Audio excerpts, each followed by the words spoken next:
What's up, friends? My name's Aaron Ciotti.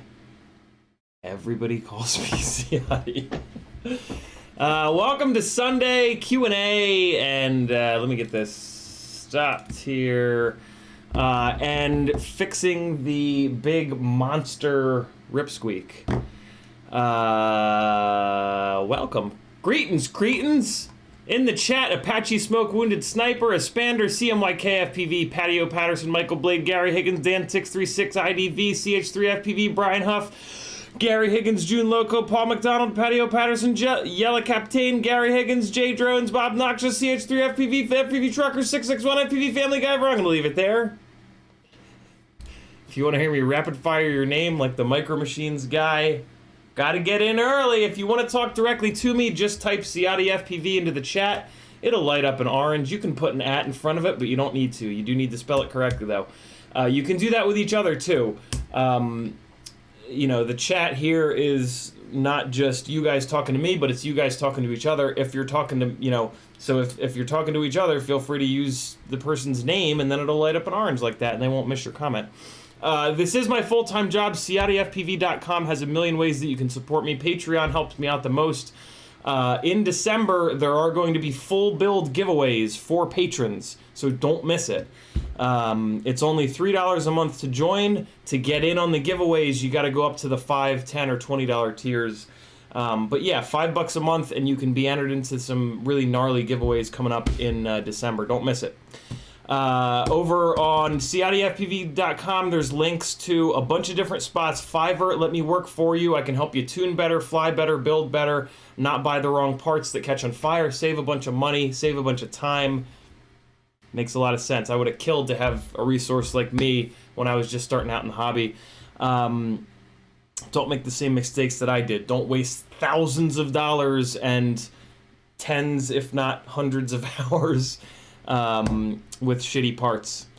Over on the Etsy store, there's a whole bunch of stickers. There's some new stickers that if you're interested in, just message me.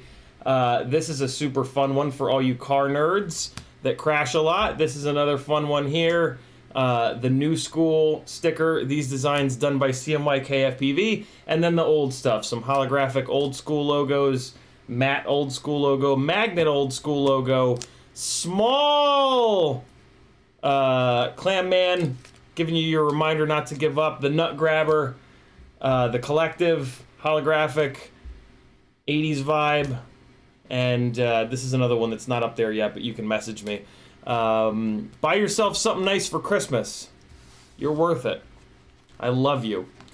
I want to see you have things that make you smile. Teespring, there's some t-shirts, mugs, lots of random shit, and then a bunch of affiliate links. If you're doing an order this Christmas season on Amazon and you use my affiliate link, I will love you forever. FPV Crate, Get FPV, a whole bunch. Hook it up, friends. CMYKFPV tagged me and said, "What's good, collective?" Michael Blade says, "Sunday Fun Day." CH3 says, "What's up?" Gary Higgins says, "Just bent 2 bells." June Loco says, "What's good, FPV collective?" Yellow Captain says, "Hi there, another cool people." Gary Higgins says, "Can I run a different motor that is the same 2306, 2400 kV, but the other motor blah, blah, blah, blah, blah."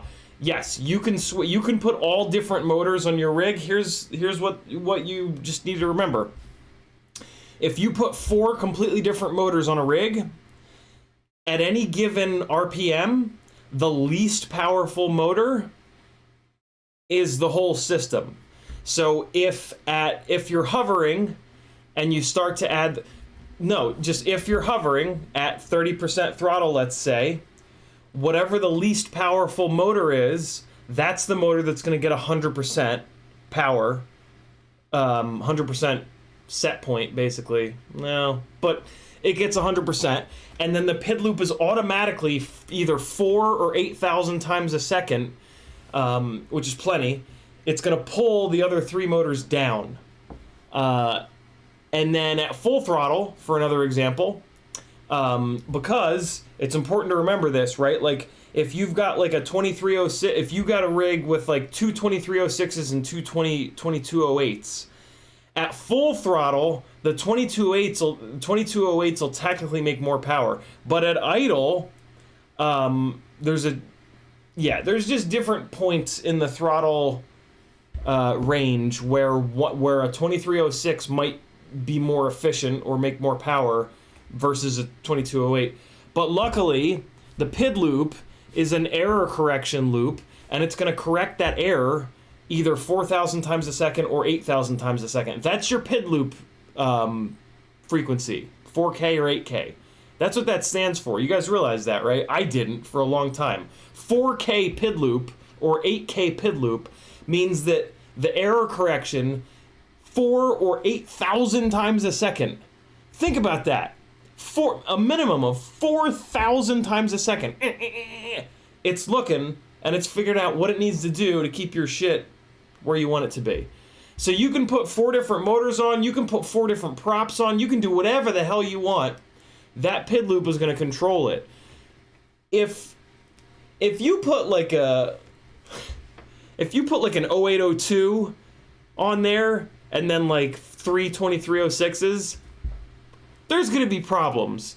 Like, there is a limit. There's a limit that it can't go beyond, but as long as you're like somewhat close, you're gonna be totally fine. This is also why, so that flight footage that you guys were just watching, that's flight footage with 3 1600 kV 2306s and 1 2400 kV 2306. That's about as drastic as it's gonna get. You know what I mean? Like that, like screw 2306 versus 2208. Mixing KVs like that makes the, especially 1600 and 2400, that makes the PID loop work way harder than 3 2306s and 1 2208. Or a motor manufacturer, you know, goes from a V1 to a V1 to a V2, and you mix and match there as well. It's all good. The PID loop's got your back.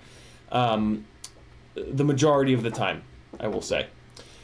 Great question. Jay Jordan says, Yizzle.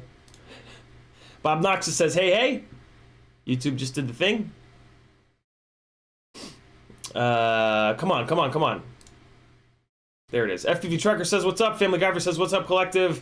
Patio Patterson says, Insta360 Go V1 doesn't work anymore. Just gives me a blue light until it gets hot, or I hold the button down 20 seconds, shut off. Any ideas of what to do with it? Hopefully you bought it from Amazon, Patty, and you got the Assurion protection. If not, man, I have no idea. There are,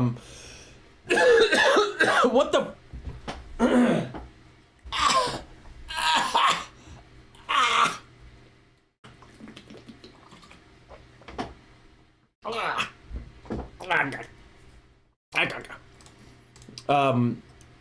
There are Insta3...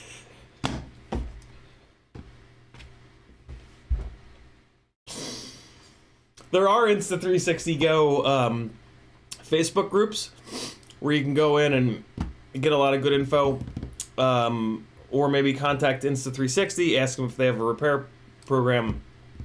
But yeah, I had to return. I broke one Insta360 Go 1.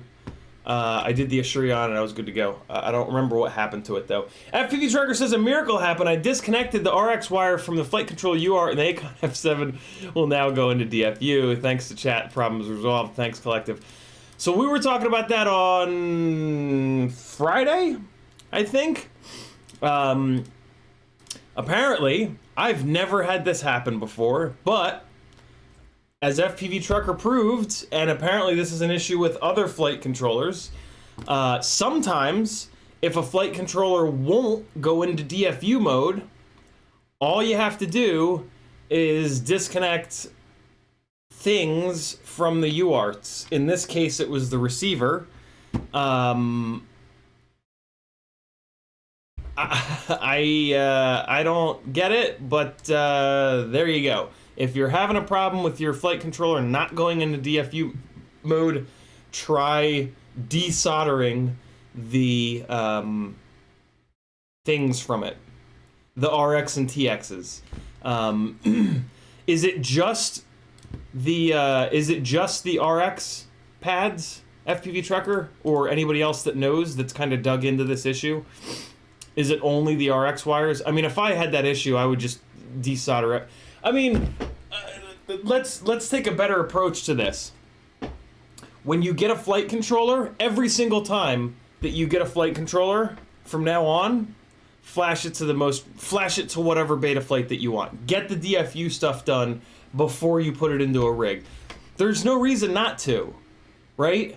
Like, there's nothing that's going to happen during the process of building a rig that's going to make you go, oh, you know what? I want to put this on 4.2 and not 4.3. Right? That's not going to happen. Listen to the goat. His battery is dying. Ready?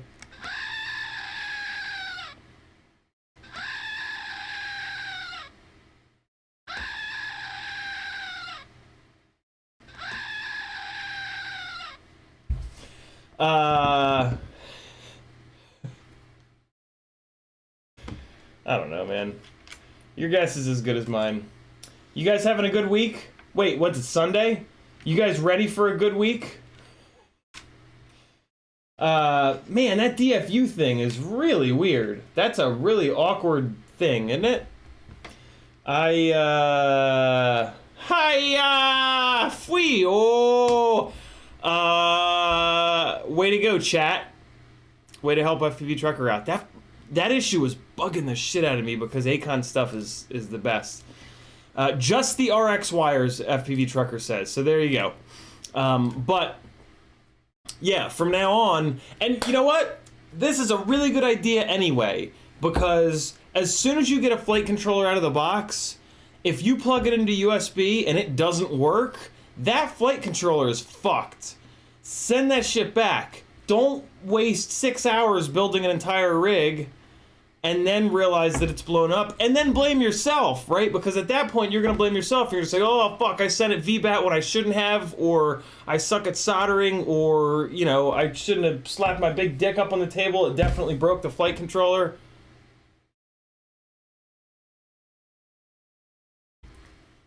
Free Range Chicken RC says, I built my RipSqueak with a mini MK2, runs fine, but I want to upgrade the stack. Any recommendations? My recommendation is to not upgrade the stack. Why do you want to upgrade the stack, Free Range Chicken? Is it doing something bad? If it's not doing something bad, I would just leave it, to be completely honest. Changing the flight controller or the ESC aren't really going to give you any performance improvement. Even when you're talking about going from like F4 to F7, technically speaking, there is a little bit of a performance increase, but you're not going to feel it. You're not going to see it.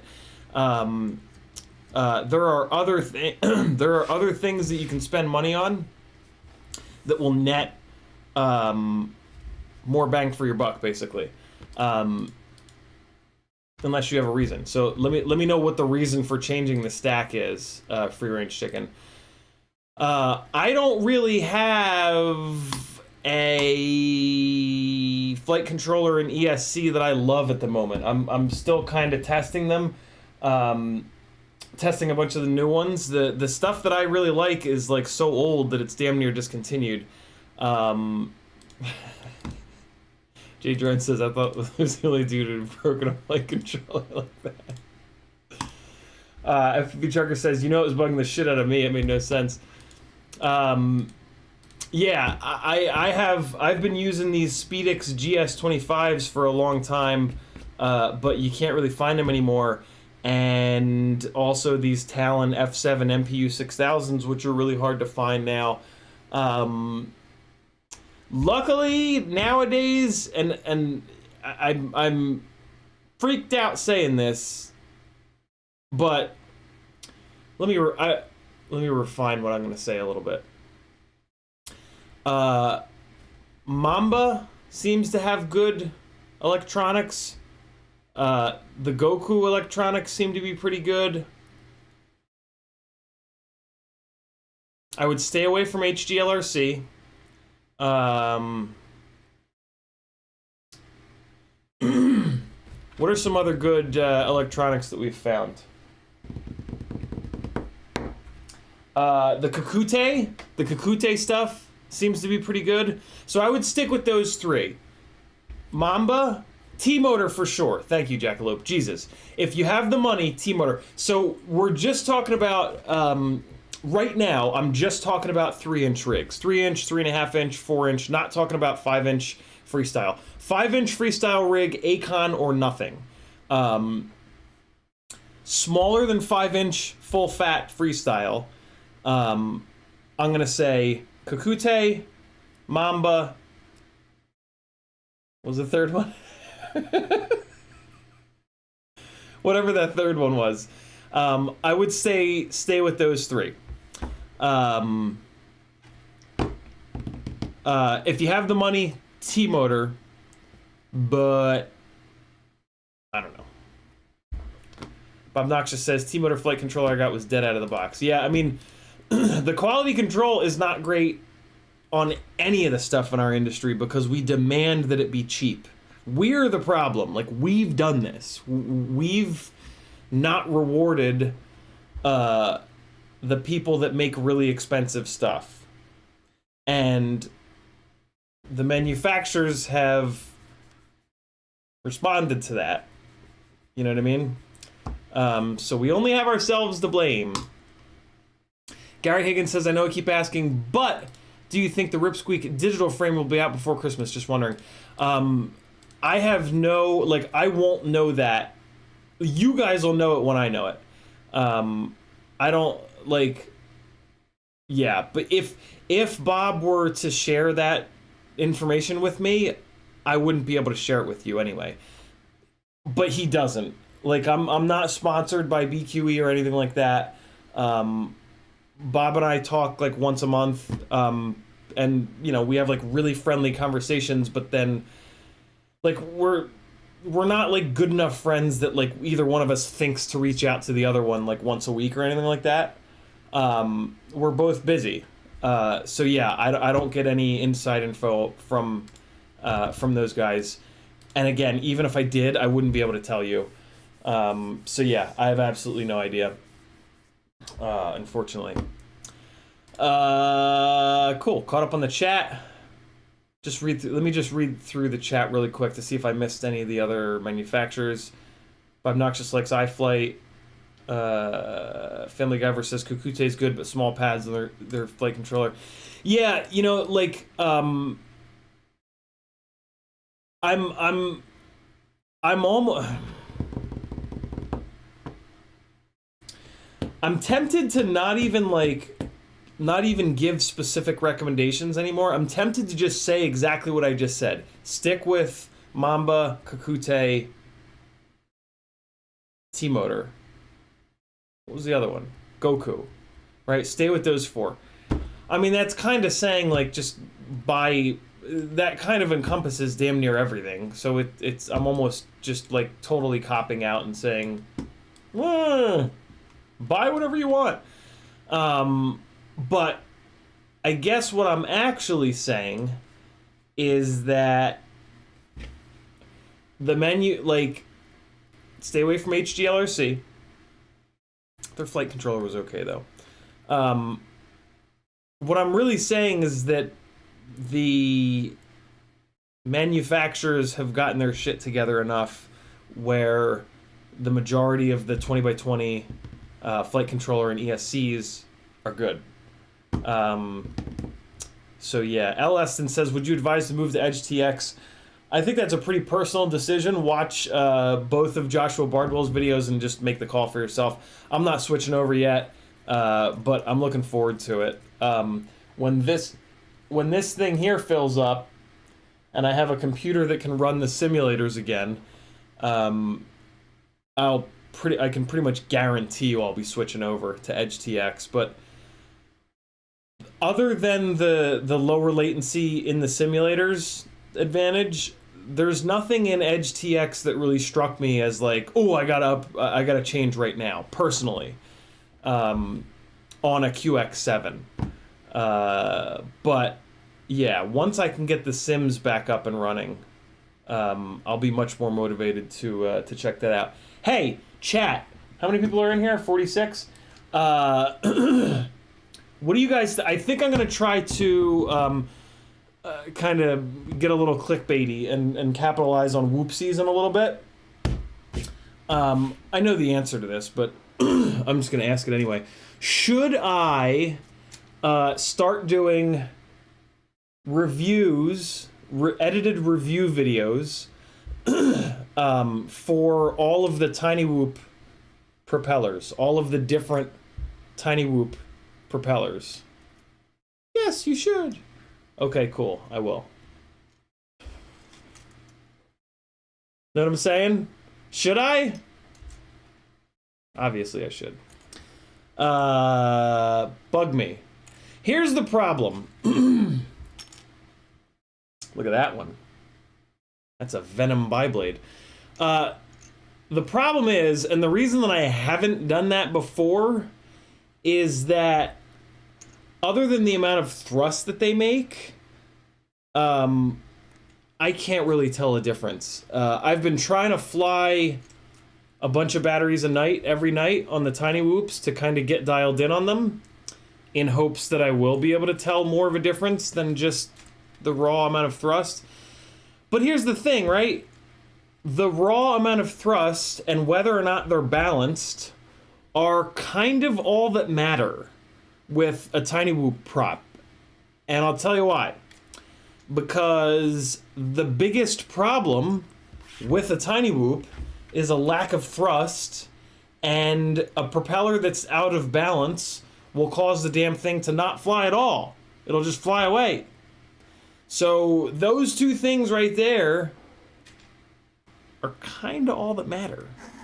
Know what I'm saying? When it comes to... There's another different one. When it comes to tiny whoops. So, and like, you know, like that's the situation. So let's roll with that situation and get some goddamn reviews so that, I mean, I'll spoil the ending for you. The GemFan 4 blades are the only ones that you want. Because they're the best balanced and they make the most thrust. So like, yeah, that's the one that you want. I have not had a single other propeller that can hold a candle to those. They are a little bit heavier, so technically speaking, the pid loop won't run as good. But the pid loop isn't really a problem with tiny whoops. You can crank, as long as the props are well balanced, you can crank the pid loop up pretty aggressively, and that's that. And the propeller being properly balanced is the most important thing in that respect, not the weight of the propeller. So yeah, like if the problem of a lack of thrust is all the way up here with tiny whoops, right? The propeller being balanced is probably about here in terms of priority. Everything else is down here.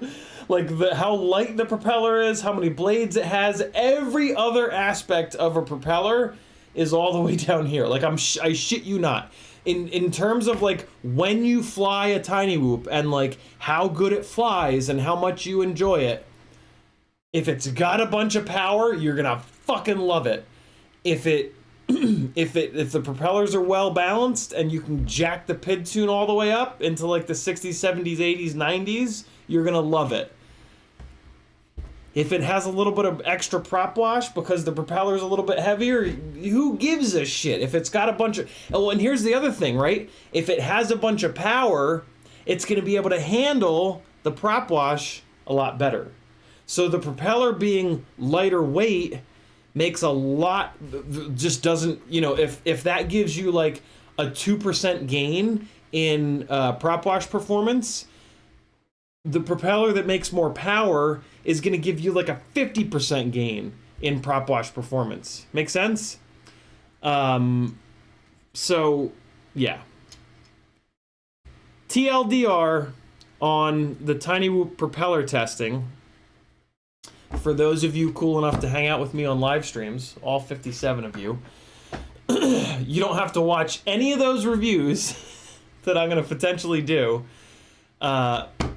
Because the GemFan 4 blades are always... And we're talking 65 or 75. Doesn't matter. The GemFan 4 blades are going to give you the best experience. Because they make the most thrust. And yeah, that's the biggest thing. For me, for freestyle. Let's put that. That's an important caveat to put on that. For racing, potentially, if you need more runtime, you're gonna want to drop down to a tri-blade or even a bi-blade. But for freestyle, don't play the runtime game. Tiny Whoop batteries are really cheap. They don't last very long, right? Like you cycle a Tiny Whoop battery 30 or 40 times and it's shot, like no matter what, because they're all HV, right? And the HV chemistry is a hot mess. So yeah. And I need to remember to talk about that. June Loco says, Yellow Captain says, heck yes, do it. June Loco says, will I be seeing my winnings before Christmas? Thanks again, brother. More than likely, June. I got the thing printed out today, and it's out there. I'm going to try to get it packaged up either this afternoon or tomorrow. Steve-O says, liftoff is $12 on PS4. Is there a way to get your... is there a slick way to get your transmitter? I wouldn't be able to use a PS4 controller. J-Drone says, Yizzle. Tiberius says, do it. 661 says, props are very build specific. They won't fly the same on all builds. That's true. But my build is kind of the most extreme. 0802, 25,000 kV. So it's a pretty good test bed because, like, a quad blade, for example, is going to have the most possible opportunity to fly bad on my build because it's the highest kV motors. So yeah, my build is a really good analog for prop testing. And you know, when you watch a review, it's your responsibility to understand that the person doing the review is giving you their opinion, right? Like, they're not saying this is the best propeller for everybody. They're saying, you know, for me on my rig, the way that I fly, this is what I think about this propeller. So yeah, that's kind of on the viewer to realize that. I know most people don't realize that, you know, thus all the like anytime anybody leaves a negative comment, not anytime, but 99% of the time that people leave a negative comment on a review video, they're the moron. You know what I mean? Like, they're the one that's not taking a second to think, oh, even if the reviewer doesn't specifically say in the review, hi guys, this is how I feel about, right? Like, the onus is for some reason on the video creators to say that over and over and over and over and over again. And like, it's a good reminder, but like, let's be honest, right? Let's be adults here. It's on us. It doesn't make any sense to watch a review video and then go into the comments and go, you're such an asshole, I hate you. You know, that's the worst thing you could possibly do. And that's the kind of thing that makes people not want to do review videos anymore, right? Like, we're in a little bit of a deficit in FPV for like good YouTube content. And I think some of it has to do with people just getting shit on. You know what I mean? Like, you make a free video for people to watch for free and get some knowledge out of for free, you know, for free. And then people shit all over you in the comments. And it's like, okay, well, fuck it, I'm not doing this anymore. So, you know, gotta be careful with that. It's one of the reasons I really just don't comment on YouTube videos, because I don't want to, if it's not like 100% positive, you know, if I have any kind of criticism, I'm just like, nope, keep it to myself. Like, Mama said, if you don't got nothing nice to say, don't say nothing at all, motherfuckers. J Drone says, I'd also like to know how to get the gem fan props off without bending the shit out of the shafts. J Drones, this is the solution. I think I have this down below in the tools section, but this is what you need. Every single one of you guys that's going to be flying Tiny Whoops this winter, do yourself a favor and don't buy a Logitech webcam, because they're garbage and they never fucking focus when you need them to. Come on, man! What do I have to do here? Logitech, thank you! Weeha 26810 chip lifter from Germany, so you know it's good. It's got this little tip on it, and this is the only way that I've found to get Tiny Whoop propellers off without ruining the motors, or ruining the propeller, or ruining the walls in my house. I don't punch holes in walls, but if I was somebody that punched holes in walls, that chip lifter would save me from having to do a lot of spackling. Oh, spackle. I've never had the spackle. I'll spackle you. Family Guyver says, does anyone fly a 4-blade on a 5-inch? Or is it only best on tiny whoops? 4 blades on a 5-inch is a way of getting more grip in the corners. So you your nose down, and then you turn the rig like this, and it's going to start driving this way, but it's also going to keep sliding. It's going to kind of keep this forward momentum, right? And a 4-blade propeller has more plastic to kind of bite into the air, so it's gonna turn a little bit better. It makes it perform more like a toothpick or more like an RC car. It all depends on how you want to think about it. But yeah, there's more. It's like putting a wider tire on a car, right? It's more material to grab the surface that it interacts with. More blades to grab the air surface that it interacts with, in our case with quads. On a tiny whoop, I'm not so sure. And I'll tell you why. When the rig is flying and then you turn it, the air is now coming in like this, right? And that air coming in is what's going to interact with these prop blades. And if you've got more prop blades, there's more plastic to interact with that air that's coming in, right? On a tiny whoop, the situation is different because of the ducts, because of the guards. When you get into that same situation, that air is still going to hit the duct. The duct is going to act like one big-ass propeller. So the number of blades on the propeller, in my experience, kind of doesn't have anything to do with it. Or, if it does, it's so subtle that the difference that's made from in the amount of thrust that the propeller makes is all that you can really feel. Maybe I just don't fly tiny whoop enough. Maybe I'm just not a good enough pilot. Maybe, blah, blah, blah, blah, blah. But in my experience, the amount of placebo in this hobby, when people review things, is astounding. It'll only take you like 1 minute to find reviews of any product that are ass opposite. I love it. It's great. It's a little slidey. It's not very grippy. I hate it. It's horrible. It's super grippy. It's not slidey at all. So yeah, there's that.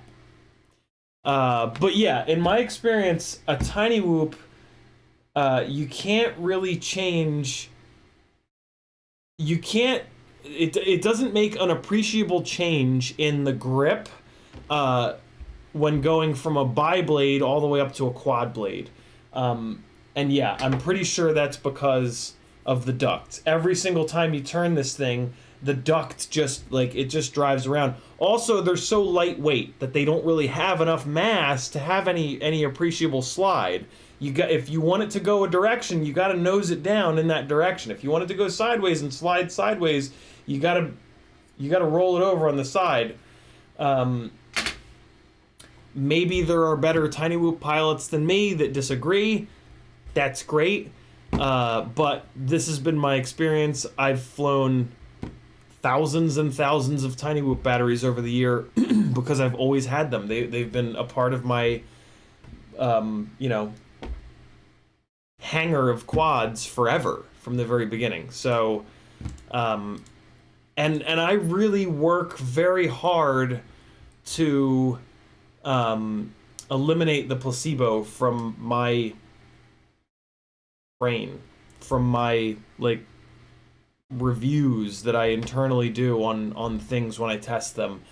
And as I do that more and more, I realize more and more that the difference between most of these components that we spend so much time and effort and brain power and worry and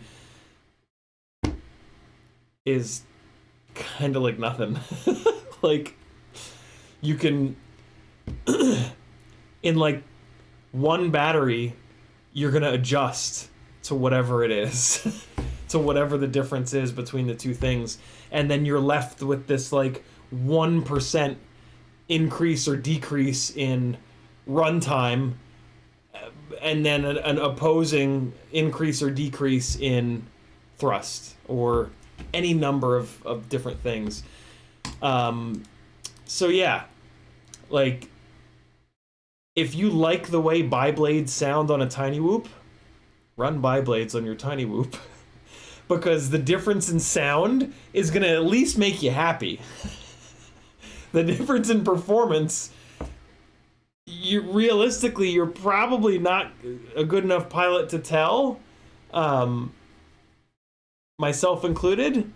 So, and if the difference in sound makes you happy, you're going to fly better. So if we're talking about flying better here, literally buy whichever thing is in your favorite color, sounds the way that you want, is made by the company that you like the most, like whatever. Like, just kind of trust your gut, right? And just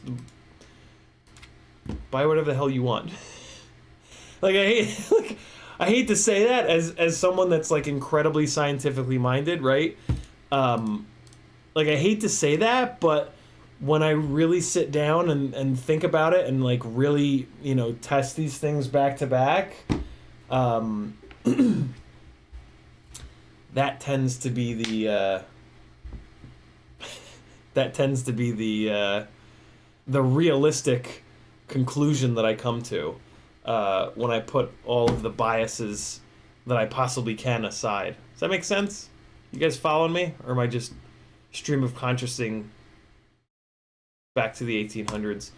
I'm behind on chat. Let me get caught up on chat, and then we'll jump into the RipSqueak. Apache Smoke Wounded Sniper says, I got the Tiny Hawk 2 race, so can I put the gem fan on it?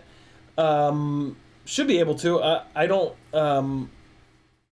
yeah, I mean, just match up the propeller size and match up the shaft diameter, and absolutely, it'll be good to go.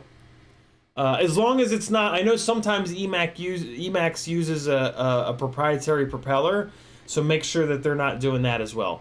So yeah, as long as it's not a proprietary propeller design that they've specifically made to work on their motors, yeah. Steve-O says Tango 2 works great. I don't know what that's in reference to, but sounds like Steve-O is a Tango 2 fan. That's cool. Gary Higgins says, have you ever looked at HGRC Petrol 75 Whoop would be any good? I know it's a stupid question, but just wondering. Definitely not a stupid question.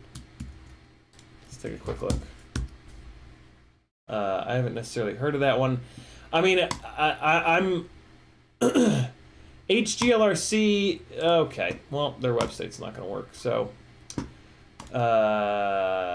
let's see here. On the whole, Preparation H feels good.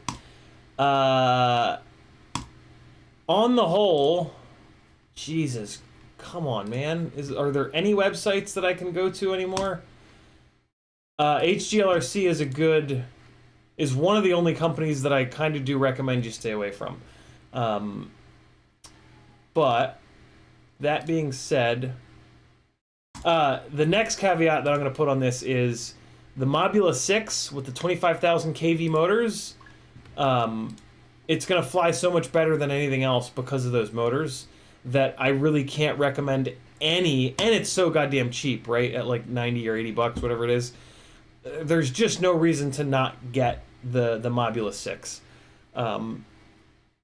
Including our constant male want to be different. I guess it's not male, I guess that's just humankind. You know, you always want to be different and look for the new, flashy, better thing.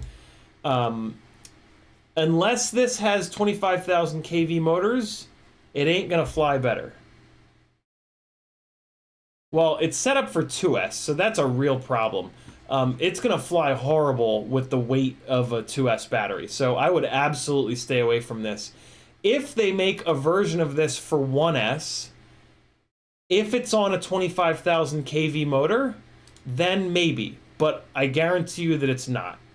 At which point, there's no reason to get it, because it's just not going to hold a candle. Here we go. So, yeah, there's a 1S version with 22,000 kV motors, which are okay, but the 25,000s are definitely better. And then this 2S version is no good. It's going to be way too heavy for flying inside on 2S. If you have a big space that you want to fly in with a tiny whoop, you're not going to do it with a 65. Well, this is a 75. Everything that I've been saying so far was assuming that this was a 65. Balls. It even looks like a 65.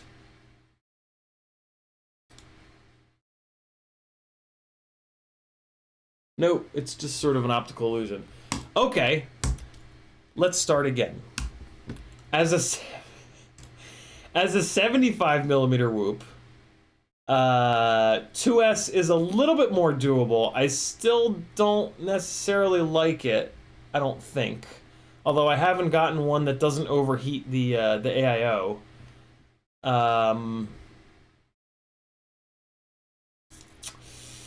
As a 1S rig, all right, well, there's still some definite problems with this rig. I think I saw it's on an 0802 motor. Yeah, so that's a big problem. 75 millimeter whoops on an 0802 motor are a nightmare, so definitely stay away from this.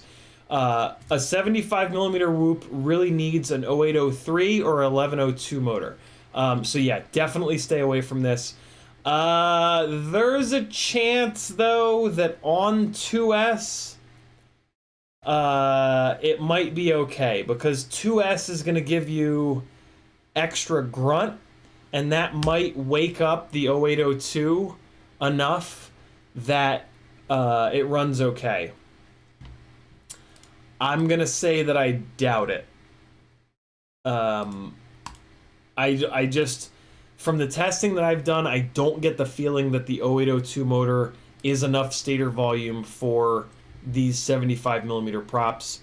I'm sorry, they're not 75 millimeter props. They're 1.6 inch props. 75 millimeter is the motor-to-motor measurement.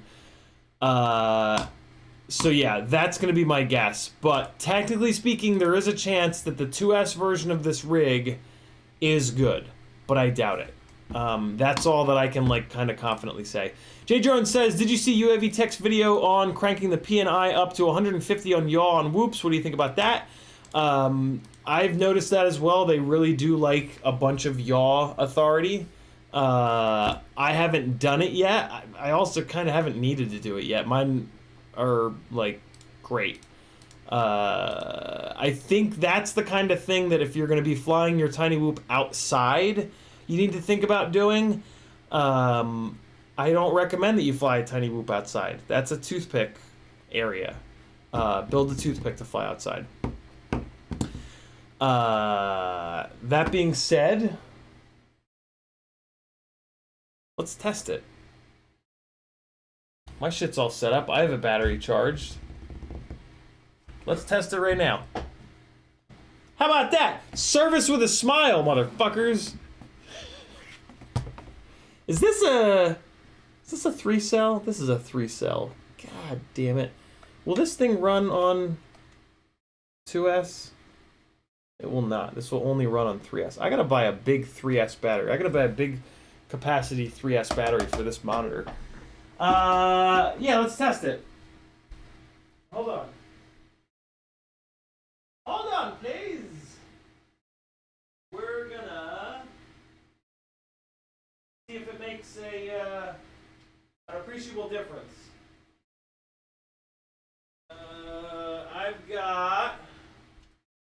We're gonna do it on the 65 mil whoop because this has the least authority.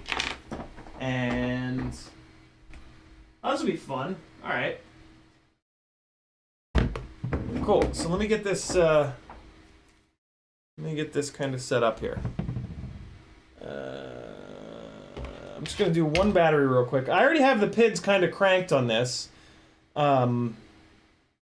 So I have a feeling that I'm not gonna be able to tell a difference, but you never know. You never know. Welcome to EdgeTX.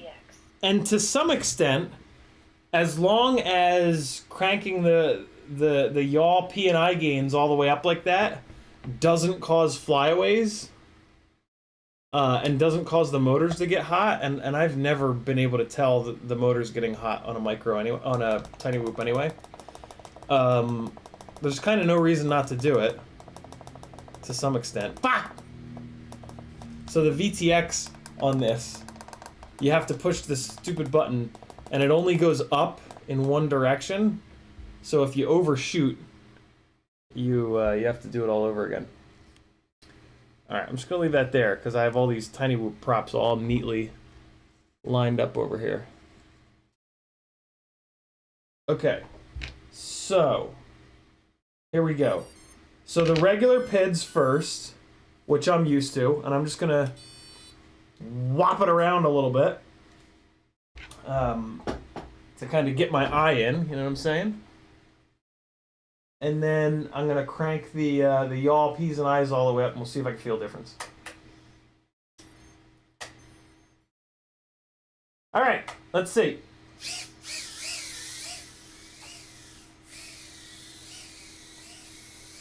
The yaw is already very authoritative on these brushless tiny whoops.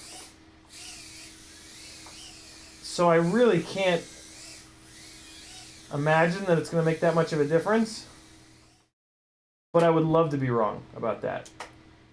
Because any little bit of extra performance that we can get out of a tiny whoop is a good thing.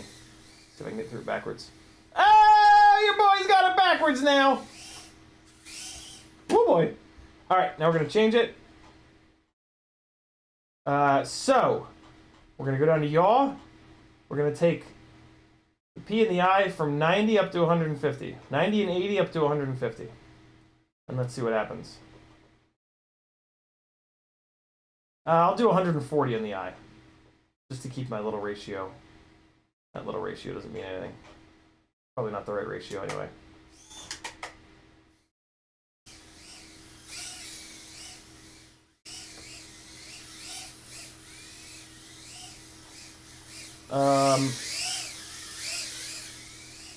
I see, and now is when Placebo comes in, because, like, I'm almost willing to say that I can feel a difference, but it just doesn't make sense.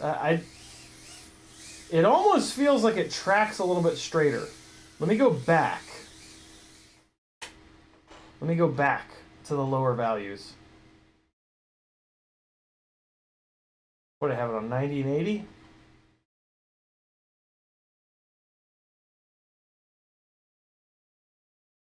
Whatever.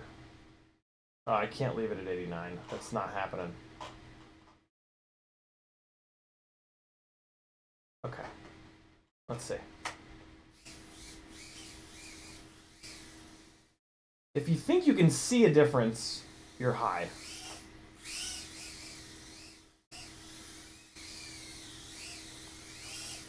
Nah, I can't tell. It feels like a tiny whoop.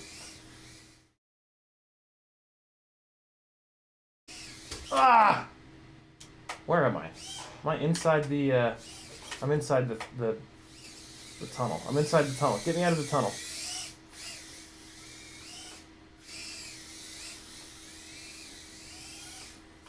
Oh, stay out of the sink, homie. Oh, no! Whoa, what's happening? Somebody's angry. Go back up. Yeah, I can't tell a difference. But 90 and 80 are already pretty aggressive values, you know? So, you know, if you were going from, like, stock values up to 150, I can all but guarantee you, you would feel the difference. But, here's the deal. I'm going to leave it. Because it ain't doing anything bad. And maybe it does make it... Man, I really do want to say that it makes it feel a little bit tighter. Woo! Woo, woo, woo, woo! Okay, okay, easy, easy.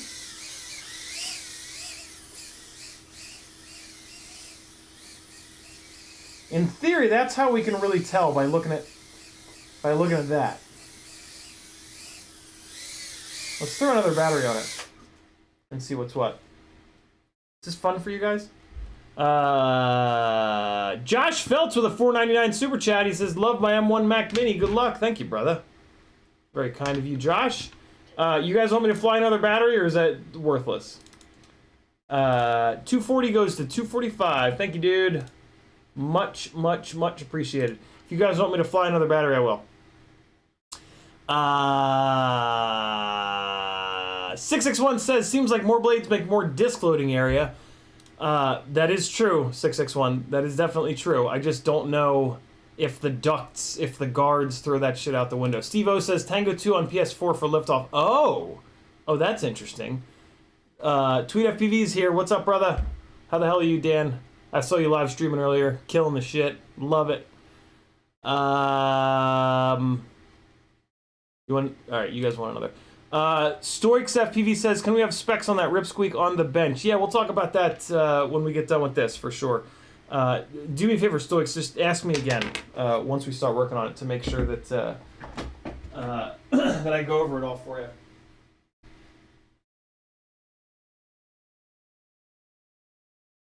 All right, so let's use a heavier battery. We're going to use one of these tinywhoop.com 333s. Maybe that'll make a difference.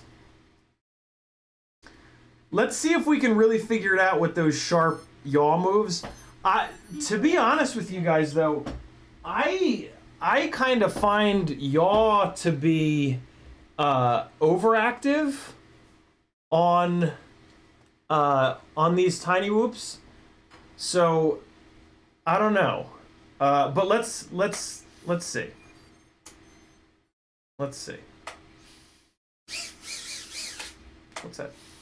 Why does it sound so... Oh, it idles differently. It idles very differently. Wow. It sounds like it's broken right now because of that extra yaw P&I gain. It's just got there's just a lot. There's a lot of yaw P&I gain. Why does it look like fuzzy? Is the lens dirty or something? Everything looks a little fuzzy to me. Something going on here? Are the lenses on the Fat Sharks dirty? Look fuzzy to you guys? No, it looks fine. I'm being a maniac. All right, let's just do those. We should be able to see a difference when just doing these sharp yaw hits. All right, so that's at 150. Look, guys, I'm shipping stuff. Look, shipping stuff. Look at all these things being shipped. Look at that. Things being shipped. All right, so that's at 150. Wait, let me do it again.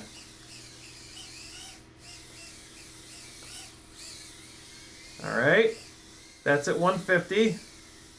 Can I land, please? Can I land? Where am I gonna land? I'll land here, next to the croissants that I made this morning. Pin, and we're gonna come down. Yeah, for me, the yaw axis is already like a lot on these brushless whoops. So I probably actually won't leave it up high like this. I'll probably leave it down here because it flies the way that I want it to. See, look at that. It still has so much authority on the yaw axis. Like, it's still plenty snappy. So I really don't... Let me see if it idles any better. Ready? Yeah, it idles much quieter now. Like, much, much, much quieter. So, and this is a fairly clean tiny whoop, but again, this is a tiny whoop on 25,000 kV motors. Oh, if I hit that, that would have been gnarly. On a tiny whoop with lower kV motors, you might need that extra... Woo! You might need that extra P gain to get it under control. But as always, you know, I recommend mechanical tuning. So fix the mechanical system before you go banana pants on the PID tune, because the PID tune will never. Oh, that inverted stall, bro. Oh, I'm all up on this cat tower. Come on. Why did it go into the menu? I must have accidentally hit the stick command. Yeah, fix the mechanical system first. You'll always have a better experience. Woo! That closet wall ride! Ooh, don't hit the TV. Oh, I'm trying to power loop the sim rig. Where is it? All right, it's stuck. It's stuck. Oh, it's on a sock. Oh boy, it's tangled up in the sock.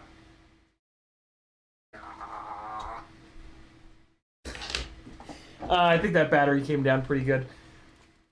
Peak FFT 243 hertz. That's pretty low. Hold on.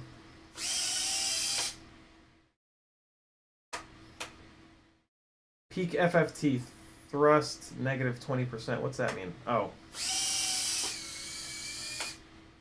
Peak FFT 349 hertz. Interesting. Yeah, so there's that, which is fun.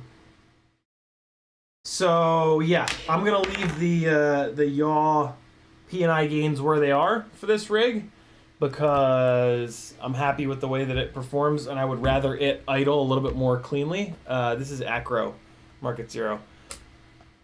Let me get this refocused here. I usually sit roughly here. And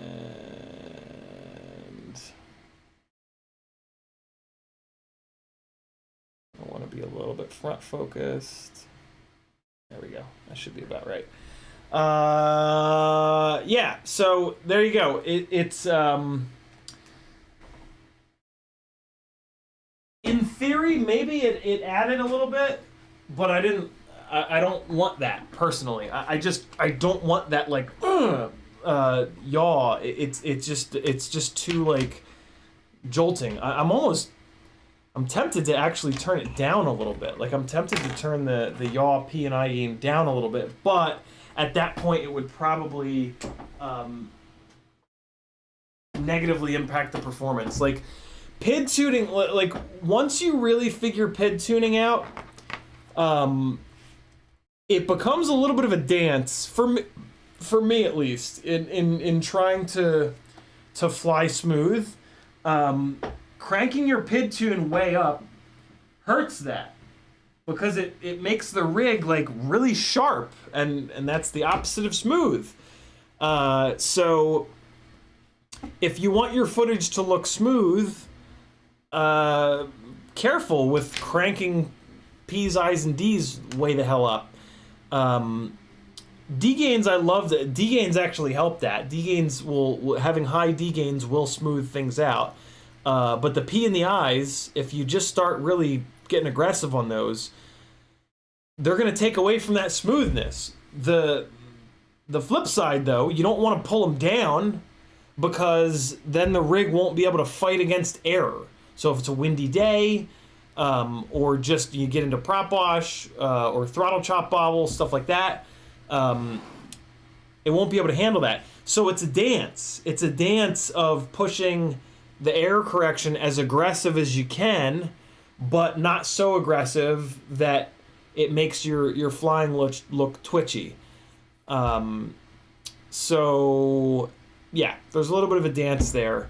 This is why I do the majority of my tuning when I'm looking at footage. When I'm watching my footage after the fact, if the footage looks too sharp and too nervous and too twitchy, I pull the error correction down, and then I fly again. And then if I fly it again and there's a bunch of bad behaviors, well, then I need to crank the PIDs back up.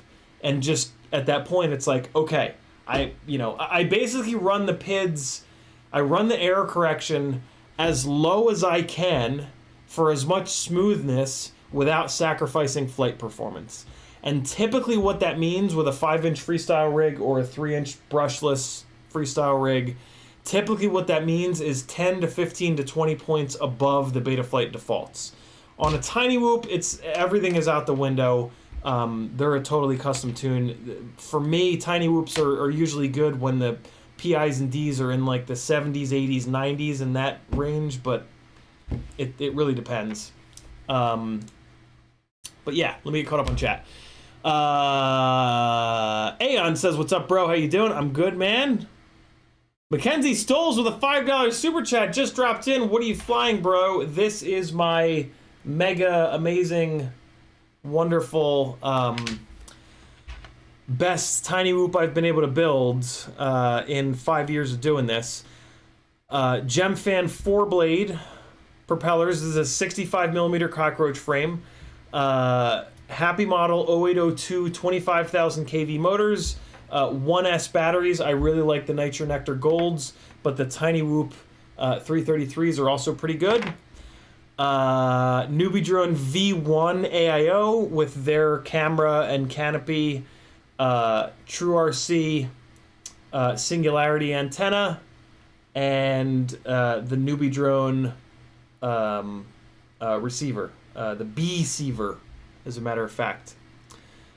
Yeah, this is as good as it gets for me. I've never been able to build a tiny whoop that flies anything like this, to the point where I've got this little bunny ear mount, so this thing will actually carry an Insta360 go around on top of doing freestyle like that.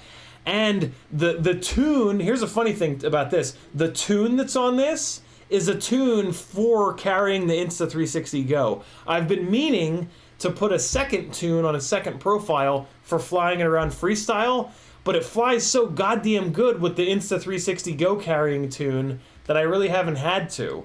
Technically speaking, I should pull some of the PIDs down a little bit because it's not carrying the 18 gram Insta360 Go, but I haven't needed to.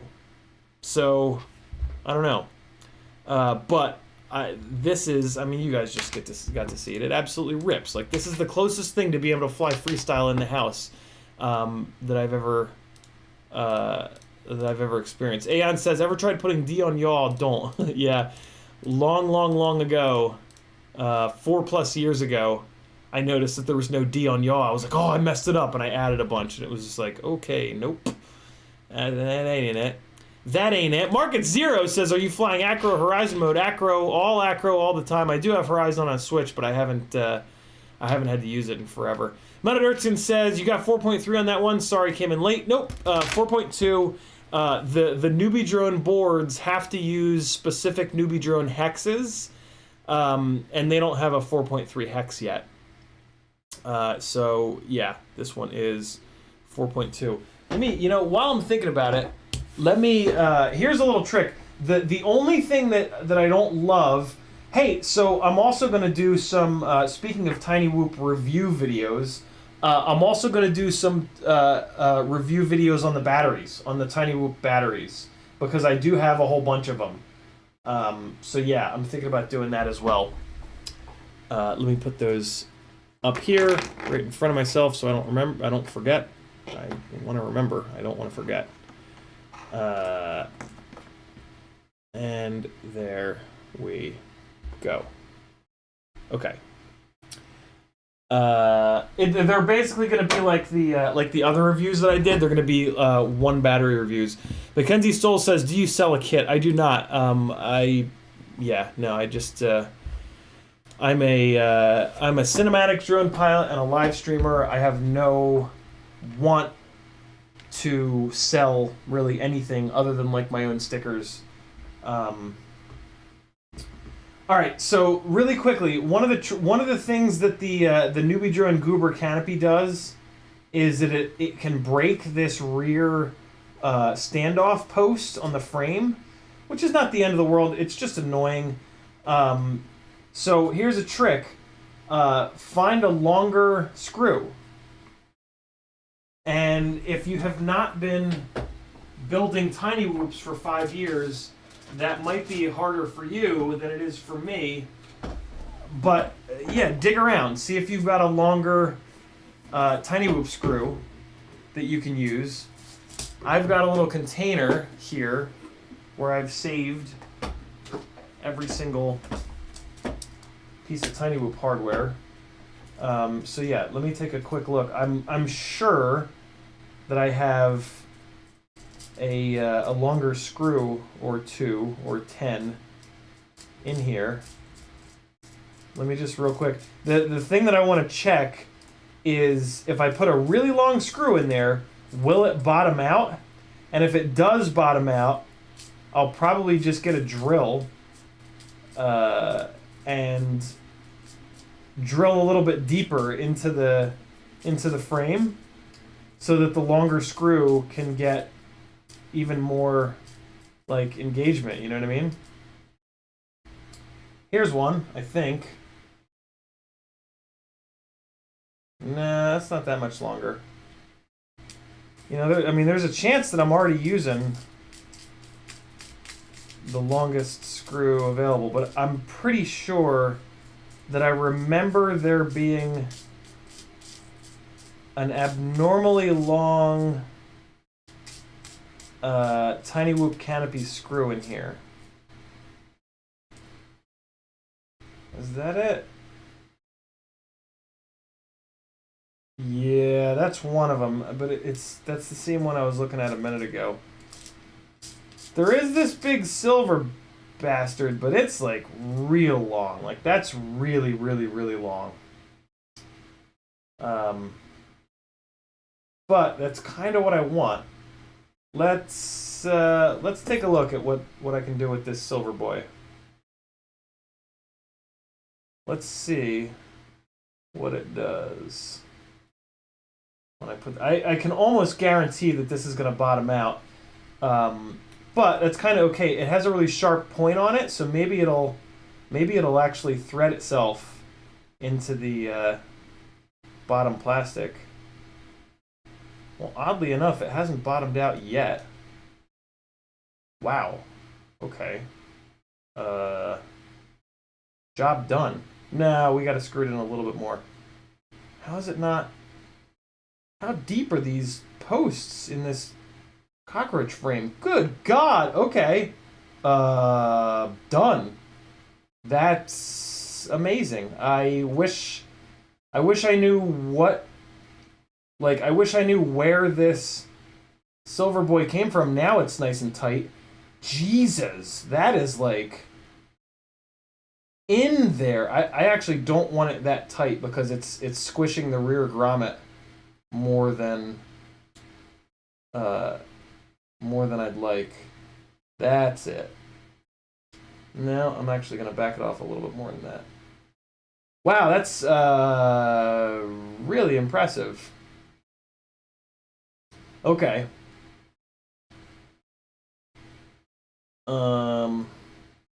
Let me give you guys an ultra close-up of this screw in case somebody recognizes it and knows where it came from. I think there's one more in here. See if I can find one more. Yeah, there it is. There it is. Okay, here it is. So here it is. Here comes a close-up. So this is the screw in question. This is what you should use on the rear of your tiny whoop goober canopy. Come on, you jerk. Alright, I gotta manually focus it because Logitech can't make a single product that doesn't suck a big bag of donkey dicks. It's not a wood screw. It came with a tiny whoop or a quad product. There it is. There you can see it. Now look, there's a little area that's not threaded there too. See that? So yeah, this is the one.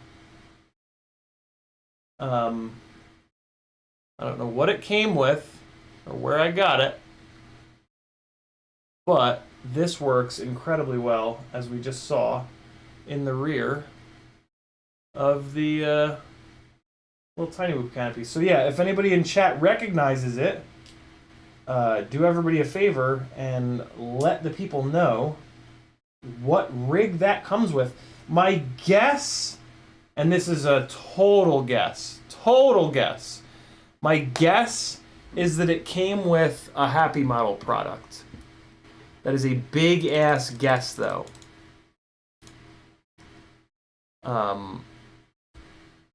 So yeah, take that with the world's largest grain of salt. And do what you may with it. Cool, I had that thought last night, and I was sure that I was going to forget it, but somehow I remembered it. And, you know, that makes me a good person. No, it doesn't. Doing good things makes me a good person. All right, so yeah, we talked Tiny Whoop. That's cool. Now let's dig into the RipSqueak. Although first, let me make sure I'm caught up on chat real quick here. Logitech, get out of here. Save, sure. Close, close.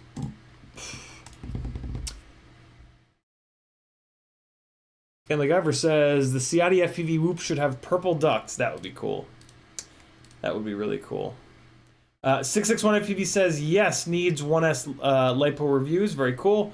Hey, here, I'll ruin the, here's the TLDR on the Tiny Whoop battery reviews. Buy the Newbie Drone Nitro Nectar Golds. These Tiny Whoop HV333s are pretty good, but they're quite a bit heavier.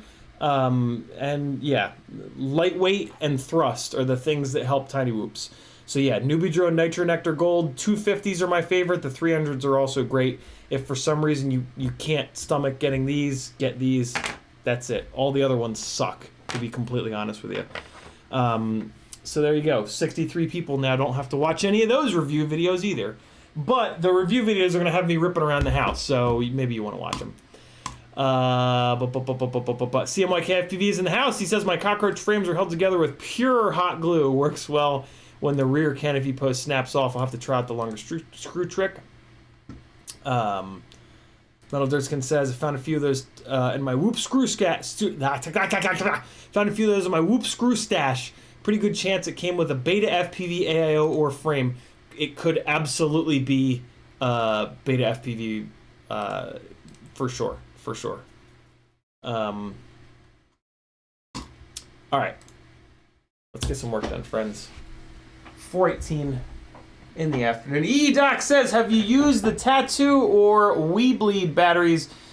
PH 2.01s are on par with Nitro Nectar Golds. BT 2.0 surpass Nitro Nectars. I just heard that last night somewhere, that the Weebleed BT 2.0s are good. I don't have any rigs with the BT 2.0 connectors because because the Beta FPV BT 2.0 batteries suck donkey balls.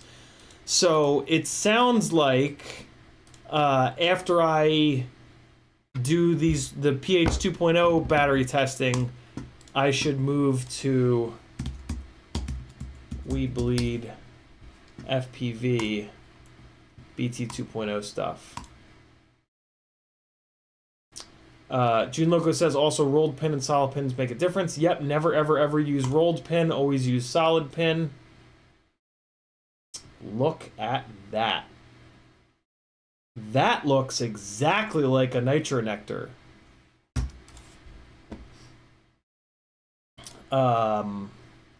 Wow. That's pretty rad. Is this like a super simple website? Oh no, it's just not working. Yeah, it's all frozen and angry. Oh, okay. What's happening? Hey!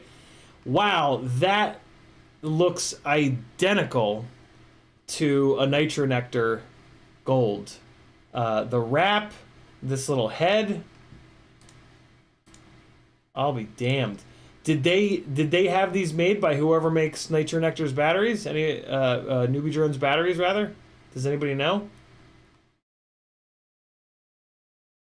Wow.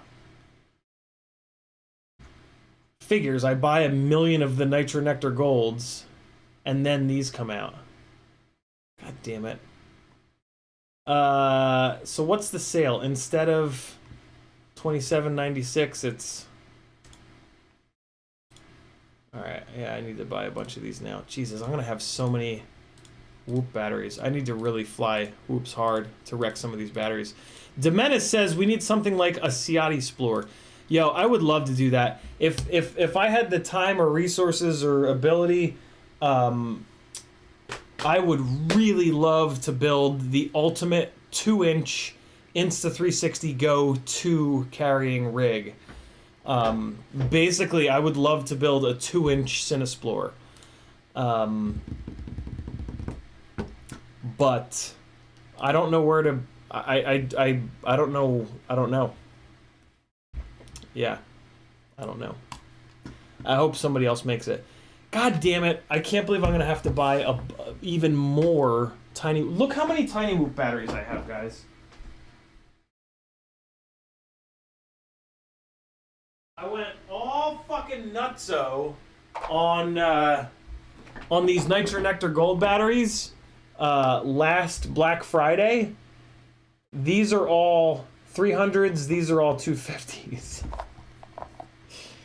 And I've barely used these. God damn it.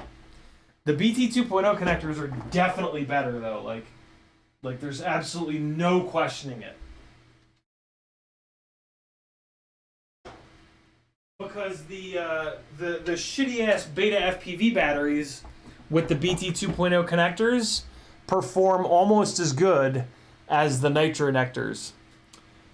661 says you don't need more 1S lipos. EEDoc says also if you want to kill a shit ton of tiny Whoop batteries, go do International Game of Whoop. Yeah. Right. They're in foam. That's the newbie drone little case. It's got foam with little thingies. Yeah, I'll buy 4 of these Weebleed batteries and then be very angry. So that's interesting. You know what? No, that's actually really good because here's why that's good. Let's see how many times I can get up and walk out of the fucking living room. Because I've decided, so this 65mm Whoop is specifically for carrying the Insta360 Go. I did International Game of Whoop last year for the first 3, and then I realized that there was just no way for me to continue to make edits every single week. I've decided that this UltimateTinyWhoop.com build is going to be one of the giveaways in December. This is going to be one of the full build giveaways in December. And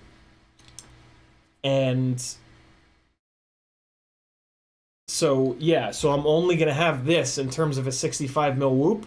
So what that means is I want to build another one of these without the Insta360 Go carrier, specifically for freestyle only. And when I do that, I'll put a BT 2.0 connector on it, and I'll run it on these Weebleed and then we can do a head-to-head. It won't be a super fair head-to-head because this will have the... Oh, well, you know what I should do? That should be the one that's got this canopy on it because it's going to get more power. Yeah. So that's what I'll do. I'll convert this one to PH 2.0. And this will be the one that's designed to carry the Insta360 Go. Hell, at that point, maybe this thing would be able to pick up the Insta360 Go too. But yeah, I'm going to build 2 newbie drone rigs. But yeah, get onto the Patreon because you don't want to miss the chance to win this and another full build in the month of December. You got to be on the $5 or up tier. Those are the giveaway tiers. $5 for Tiny Whoop and Toothpick giveaways, $10 for Micro Brushless and Cinewhoop giveaways, $20 a month for 5-inch giveaways every other Monday. The giveaways are usually between $50 and $100 worth of stuff. If you really want to support me, because this is my full-time job, you can join the $30 a month tier. That's going to enter you into all 3 of the giveaways every other Monday. But yeah, this is going to be a giveaway prize in the month of December, which will be fun. All the tiny whoops, all the time. Robax says, sorry I'm late, what did I miss? Nah, nothing. Mackenzie Stoles with a another $5 super chat. Thank you, Mackenzie. Have you flown the Beta FPV 85 Pro 2? Not a tiny whoop in my opinion, but the same class, flies awesome. You have links to these 65mm parts. I don't have links to the 65mm parts. I also don't know what rig that is. I'm looking that up. Beta 85 Pro 2. So I'm not seeing one with specifically that name. Yeah, I am. This guy. Is it a 2-inch? Good lord. So that's a 2-inch tiny whoop. Yeah, I mean that's gonna fly great outside. Oh, for heaven's sakes. Get out of here. Yeah, that's gonna fly great outside, but that's gonna be too heavy for indoor. Even a 75mm tiny whoop is a little too heavy for me for inside. But if you want to fly a tiny whoop outside, this would be a good option. In my opinion, though, if you're going to fly outside, you should be flying a toothpick. It's going to fly a lot better. This isn't really, these prop guards, the safeness factor between this and a toothpick, in my opinion, is kind of the same. If you smash somebody full tilt with a toothpick, they're going to laugh and smile. If you smash somebody with this, they're going to laugh and smile just the same. So yeah. Rob Axelson, I haven't used the new mounts yet, but I'm about to. That's literally what I'm doing right now.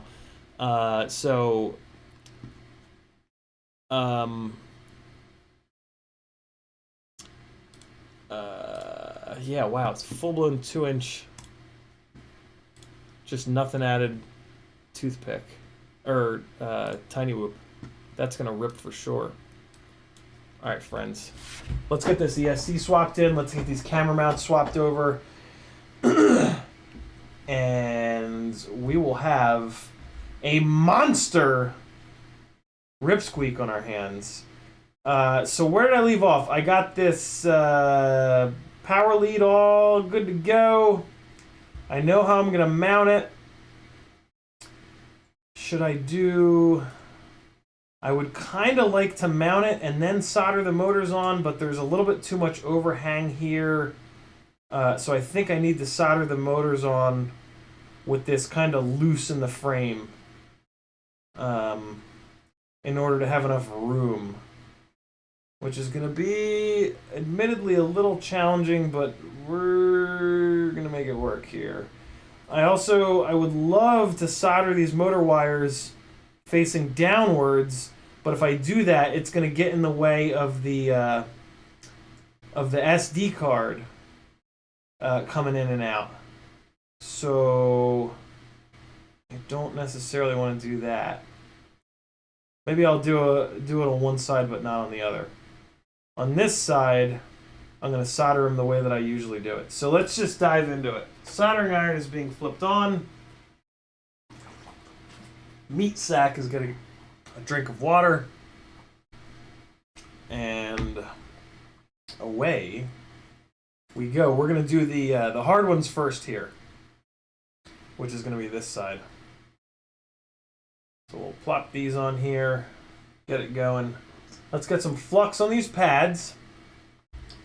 It really helps to follow all the basics and not half-ass anything when you're working on micros, because they're so much harder to work on. So use your flux pen, properly tin the tip of the iron, properly clean the tip of the iron, all the basic things that you try to not do because you're in a hurry.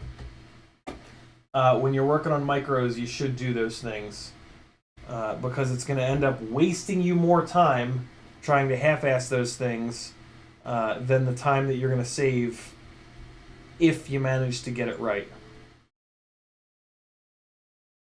As I say that, I solder to a ESC that's like loose, just kind of floating around in here.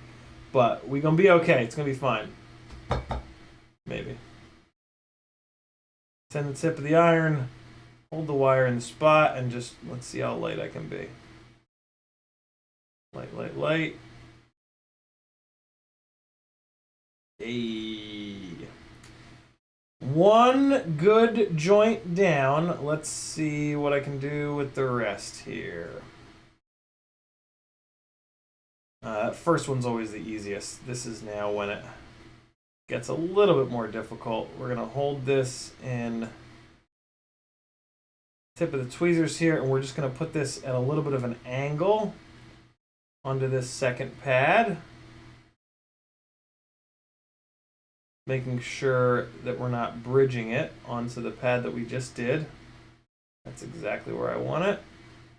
Bring the heat in, give it a second to flow.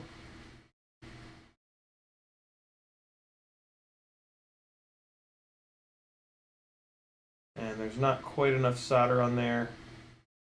I'm going to pick a little bit extra up on the tip here. There we go. All right, that one's looking good. Let's get the third one done, and then I can take a breath. All right.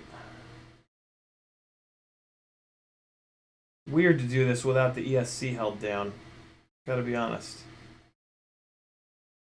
Get this guy going here. In the right direction. Good little amount of overlap on that pad. Making sure that we don't bridge to the one that we just did. Which is one of the reasons that I do these at a 45 like this.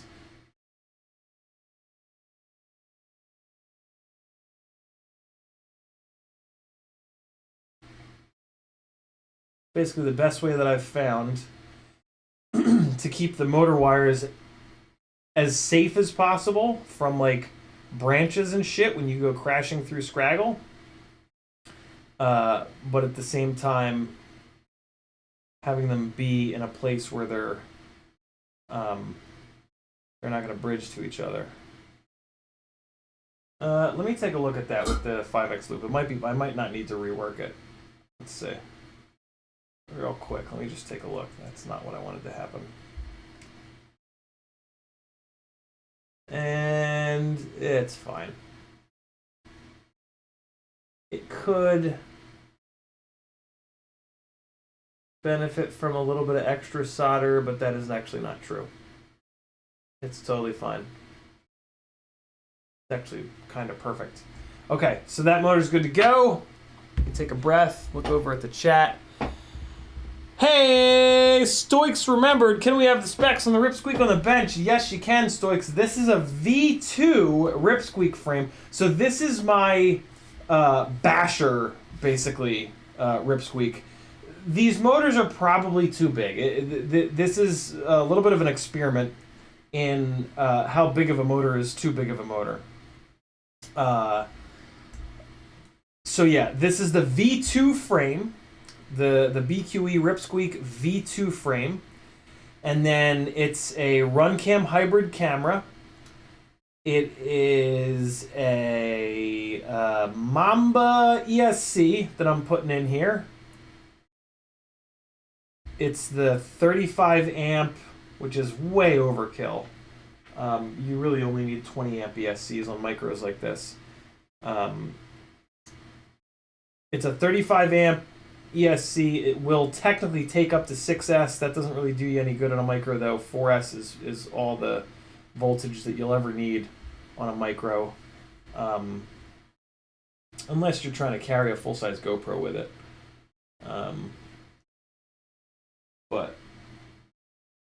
And then it's a Talon F7 flight controller. Any of these small 20x20 flight controllers will do, though. Not any, but most. And then, yeah, so these motors are X-Nova 1804 3500 kV. These are motors that I really like on a 3.5-inch prop. On a 3-inch prop, unless it's a really pitchy prop, they don't make any sense. They don't have enough kV for the low pitch 3-inch props. And yeah, they're just not needed. This rig, like I said, is a little bit of an experiment. But this rig is also going to get 3.5-inch propellers. This 3-inch RipSqueak frame, the V2, will also support 3.5-inch props. So this is going to be a fun little experiment in very pitchy 3-inch props versus 3.5-inch props. All of the 3.5-inch props are relatively low pitch, I should mention. So yeah, this is kind of like a meme build, so to speak. I have a feeling that these motors are not going to stay on here. I have a feeling these motors are going to move over to a 3.5-inch specific frame, which I don't really have in mind yet. Well, I kind of do, but I can't really talk about it. So yeah, that's this build. The 3-inch propellers that I'm really interested in on this rig are the T-Motor 3140s. The 3.5-inch propellers. All the 3.5-inch propellers are good at the moment. The Gem fans are my favorite. The Emax A-Vans make a little bit more power than the Gem fans. The Gem fans are 3520s, 3520. The Emax A-Vans are basically 3524s, I think. 24 pitch instead of 20 pitch, which does make a difference. I know it doesn't sound like a lot, but it does make a difference. Just checking that last solder joint.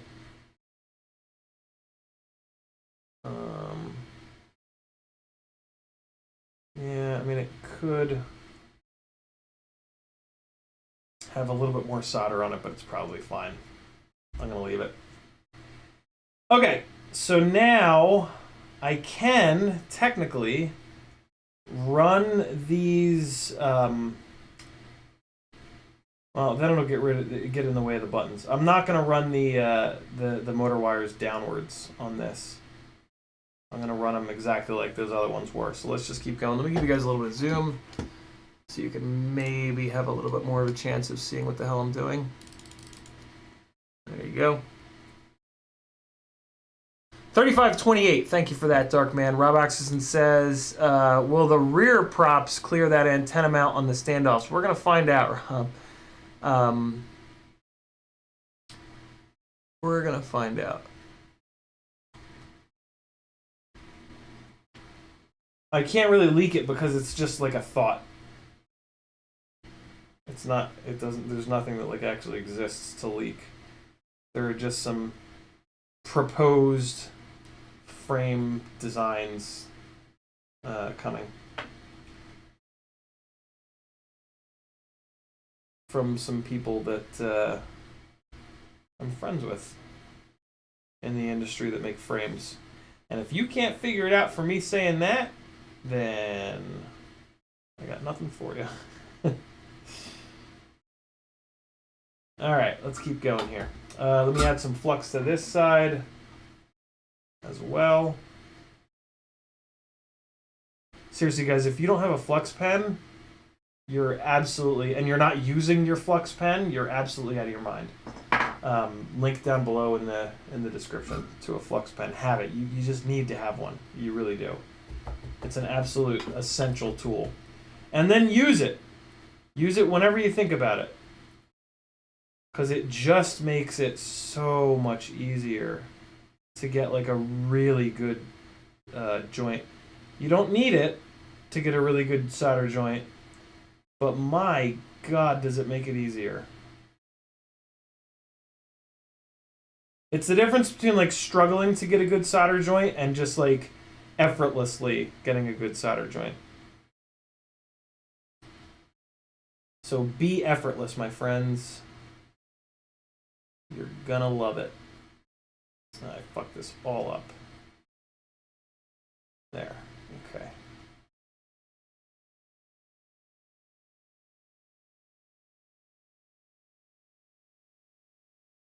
There was like, it was just at a little bit of a funny angle, and I was just being a complete perfectionist nutbag. Alright. And let's grab this guy. There. See if that'll let me. Yeah, it's looking pretty good.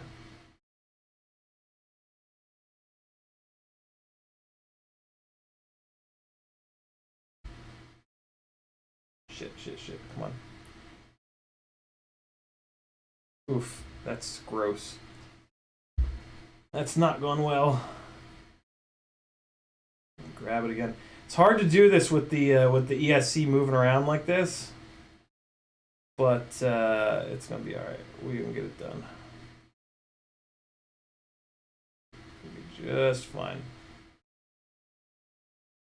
Hey, there we go. That's looking better. And third one here. Also tweezers. Make sure you have a good pair of fine-tipped tweezers. Really, really, really important.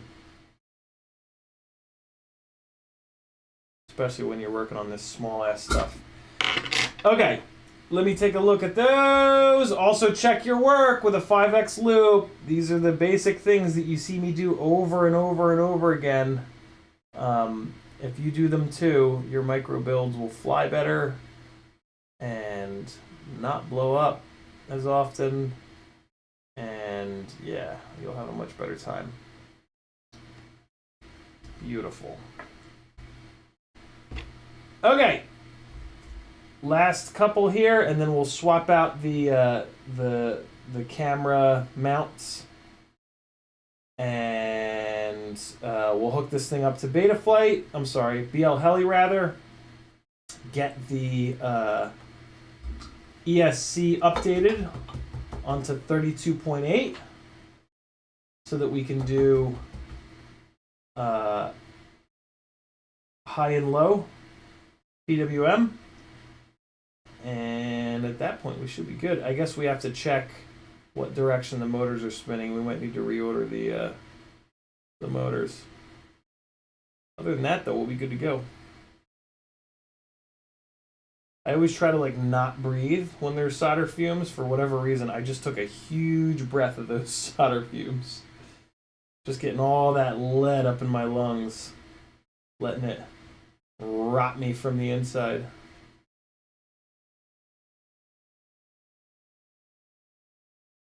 Alright, there's that guy. And one more.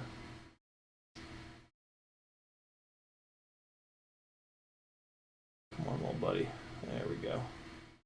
Oh, nope. Come on. Come on, friend. Yeah, it should be good enough. With that flux on these pads, I can do that. I can just like kind of hold it near where it should be and have that moment of like, it should be fine. And then when I look at them with the 5X loop, the joints are just gorgeous. The big thing that you're looking for on these solder joints is that like if this is the wire, like if this is the pad and this is the wire, you want the solder,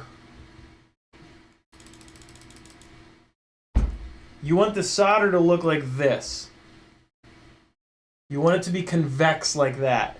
You don't want it, I mean, this is fine, but what you don't want is for it to look like that. You don't want the wire to like kind of tuck under and have it go and then come out. Solder goes like this and then solder comes out like that. You don't want that. you want it to be like this supporting it. You want there to be the wire and then a layer of solder that then comes down smoothly onto the pad. If there's ever any sharp edges in here, that's no good. Those sharp edges are usually indicative of a cold solder joint. So yeah, and if you want to see what I just did in super close detail as like an example of what half decent solder joints look like, there you go. So you see how for the most part it's really, really hard to see it. The lighting is kind of a nightmare, and let's see if I can kind of move that around a little bit. But yeah, you're just looking for the smoothness. You're looking for that. You want everything to be as smooth as possible.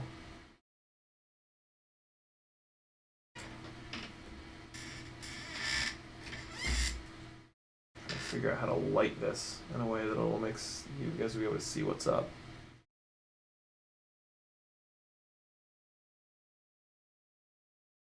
And then here's the other side. And these aren't perfect. They seldom are on a 20 by 20 because it's just everything is so small. But this is good enough. Cool. This is more than good enough, to be honest with you guys.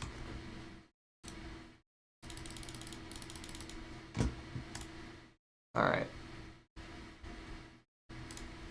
Let's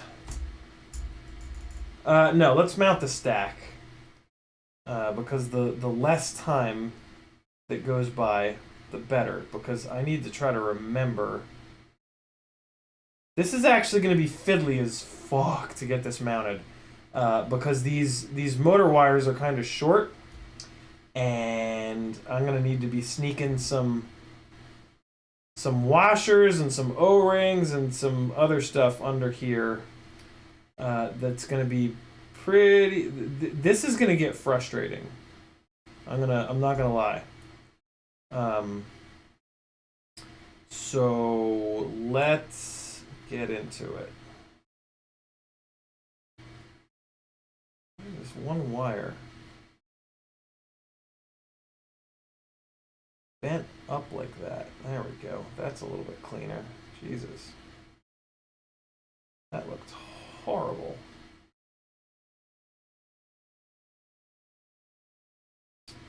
Oh, that's a little bit better. Okay, so the RunCam DVR board is on the bottom of this build, which admittedly is a mistake. I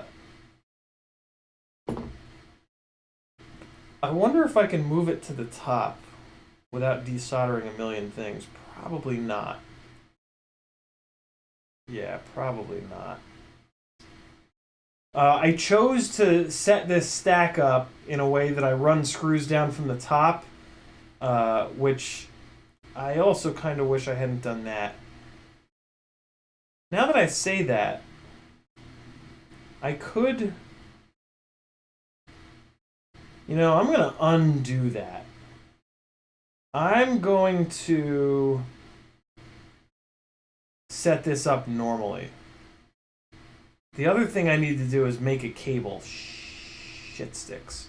I need to make a cable from the ESC to the flight controller,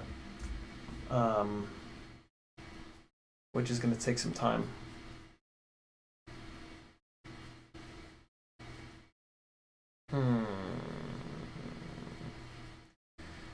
What's up, Grizz? He says, have you tried the GemFan Wind Dancer 3028s? Yeah, I've been using those forever. They're okay. They fly great, but they're incredibly fragile, unfortunately. So the Dow 3028s are a much better choice in terms of durability. Yeah, I'm gonna change the way that this is set up. I don't like having to run the stack screws down from the top. It makes it really difficult to put this back together, basically. So what I'm gonna do is, can I run them down from the? No, I can't. Ugh. Well, I kinda. No, I'm gonna leave it built like this. I'm gonna leave it built like this. It's let's see. Let me try to get it back together. When I did the build fresh, it was okay. But now it might really be a nightmare. Or it might not. No, you know, this is gonna be a nightmare. Isn't it? If I run long hardware up from the bottom, you're kind of damned if you do, damned if you don't. If you run long hardware up from the bottom, having these motors soldered down is a total pain in the ass.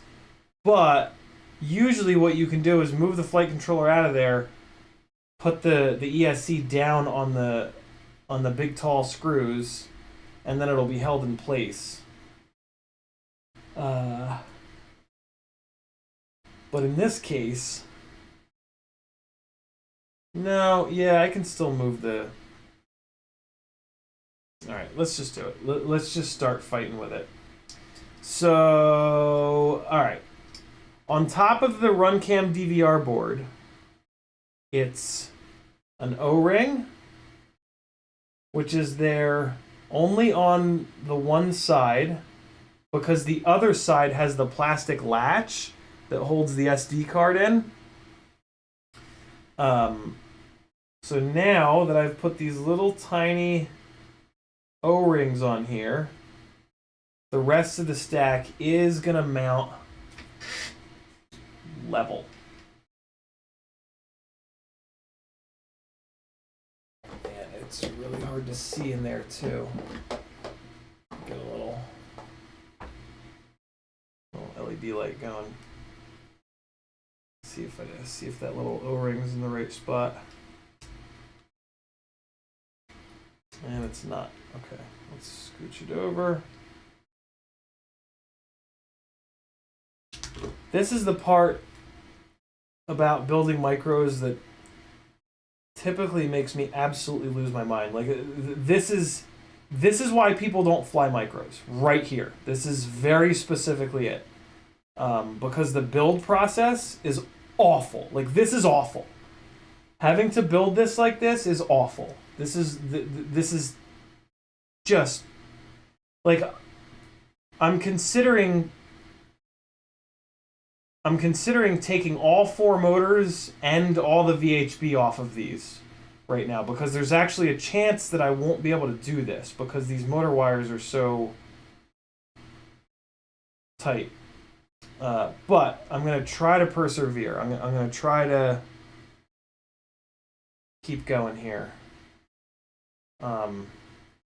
But yeah, this is where building a micro instead of a 5-inch rig is absolutely the stupidest thing you could ever do. In a way. But if it were easy, everybody would do it. So let's just keep going here. I will take one for the team, so to speak, and do my best to absorb the frustration and not freak out.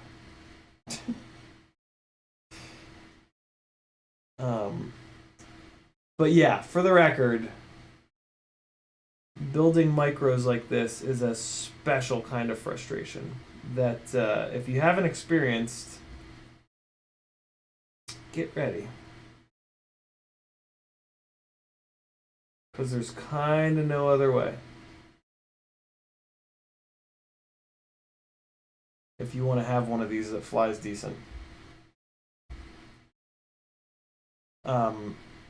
All that being said, I will never put a RunCam DVR board on the bottom again. This is a big part of the problem, is that this DVR board is on the bottom. As I say that, I think I almost I think next time this comes apart, I need to change this about the build. It's really just ridiculous. And I'm actually looking right now to see if I can change it here today. I actually think that I need. I think that I do need to change this about the build, like right now. Because I'm just gonna absolutely just with how short these motor wires are. It's just I don't think it's gonna have. I literally don't think it's that I have the space to get the other things that I need to get on top of here. On top of here. And it's just stupid to have this on the... Yeah, I need to... I'm making an executive decision to change this. It's just no good to have this on the bottom. When it was a fresh build, it was one thing, but yeah. The trying to rebuild this, it's just gonna drive me absolutely up the wall. And like that's kind of the other things, right? Like I keep the 5-inch rigs up in the air, come hell or high water. Mainly because it's so much easier to work on the goddamn thing. So like, if this is built in a way that it's a complete nightmare to work on, then I'm not going to want to work on it. You know what I mean? And I don't want that for me anymore. I want to fly these 3-inch builds more and more and more. So I need to be realistic about this.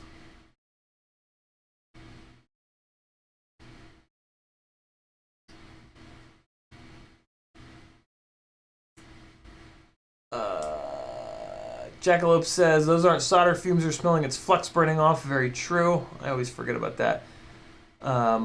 Neek FPV says, coming to the Whoop race in Knoxville in a couple weeks. I just found out about it. Somebody just sent it to me. Might have been Athix. Just sent me a link to it. I didn't even know it existed. So I don't necessarily have plans to go, but I probably will. I'll probably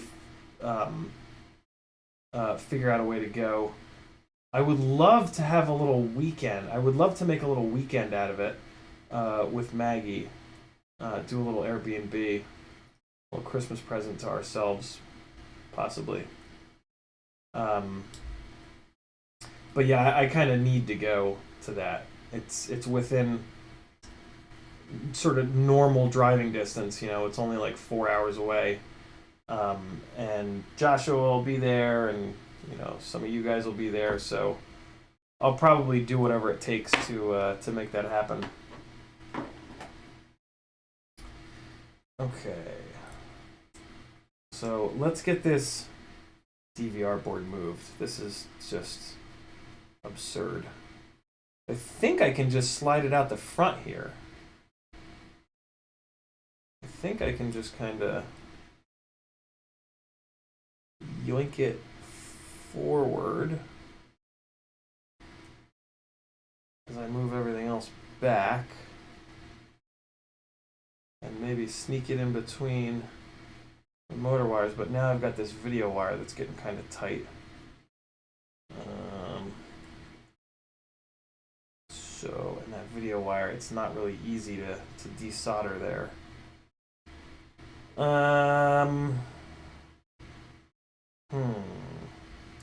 What would help is if I remove the front 2 motors, so maybe I'll do that.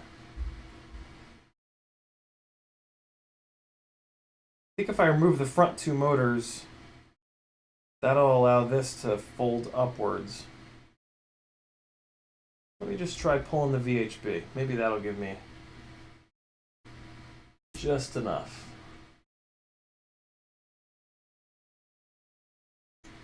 Let's see. Hey, that's a good sign. Come on, buddy. Come on, buddy. Keep turning. Keep turning. Maybe I can turn it and then just turn it back. Yeah, yeah, yeah, yeah, yeah. There we go. There we go. There we go. There we go. Okay. It's out. And let's see what we can do here. So, all right. So now these wires going to the 5-volt BEC are a little too short. So I might actually need to redo that. But it feels like there's something else kind of tugging on it. Maybe not. But yeah, no, it's just those.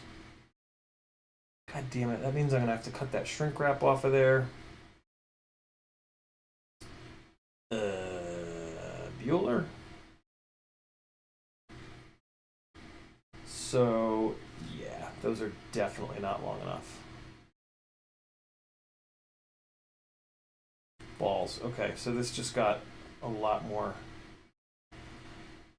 complicated, unfortunately. But that's okay. This is going to be a better setup. Hey, it's yellow, then black, then red. Somebody type that in the chat for me, please. Yellow, black, red.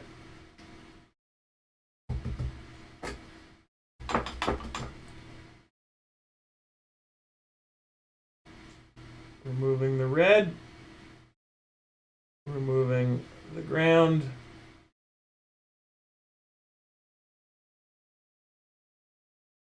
Video could stay. Okay. All right, so now this 5-volt external BEC needs to come off, and I need to get the shrink wrap yoinked and put ever so slightly longer wires on here. Okay. All right, and I'll freshen up this VHB while I'm at it, because it's not in its happy place. Getting a little dirty. Neek FPV with a $5 super chat. He says, Airbnb money. Hope to see you there, brother. Very cool, Neek. Well, now I have to go.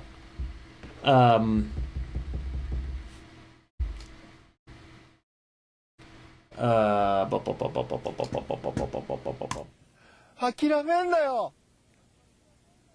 諦めんなお前。どうしてそこでやめるんだ。そこでもう少し頑張ってみろよ。ダメダメダメ、諦めたら周りのことを思うよ。応援してる人たちのことを思ってみろって。あともうちょっとのところなんだから。俺だってこのマイナス10度のところしじみが取れるって頑張ってんだよ。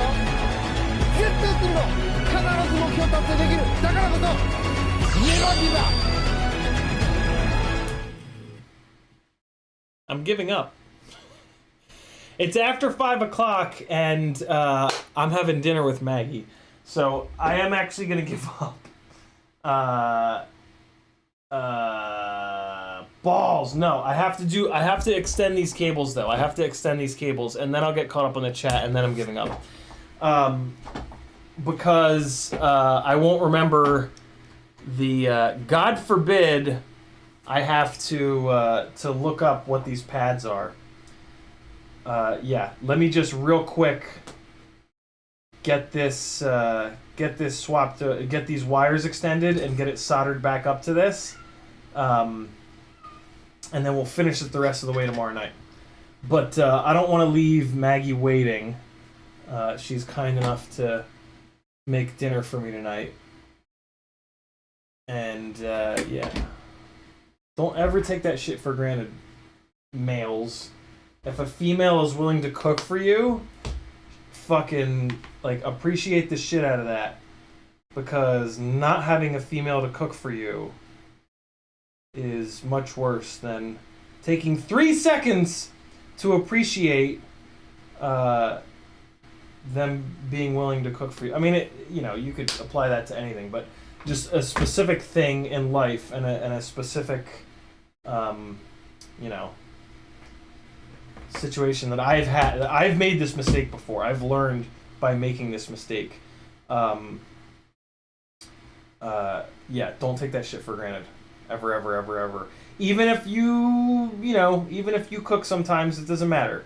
And I know it's kind of common sense, but it's for whatever reason, it's like easy to take it for granted, I think. It's easy to take somebody cooking for you for granted. So don't do that. There's a million other things that you should and shouldn't do, but yeah. Don't do that. Like I said, I've made that mistake in my life.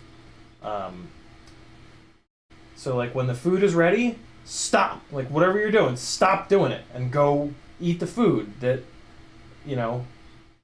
somebody spent a bunch of time making for them, but also for you. They wouldn't have, made so much of it. So yeah, appreciate that shit. Or else. Gotta strip a little bit off these guys. And a little bit off this guy.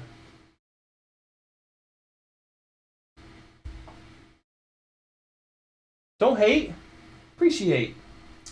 Okay, I need these to be a little bit longer, but not that much longer. So let's go here. We'll cut this guy here. That'll have plenty of distance. And then I'll match this one up. Cut it here. And away we go. Let me get these stripped.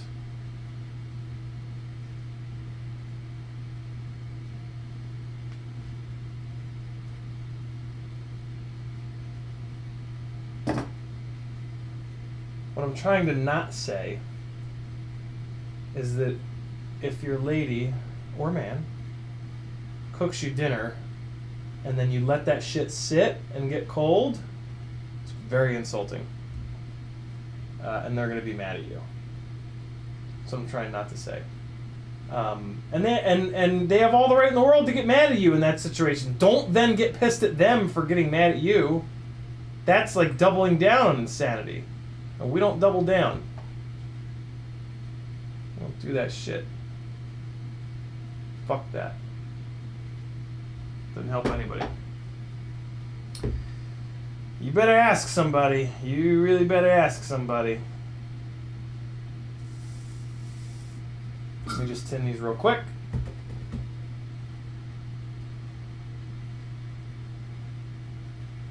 And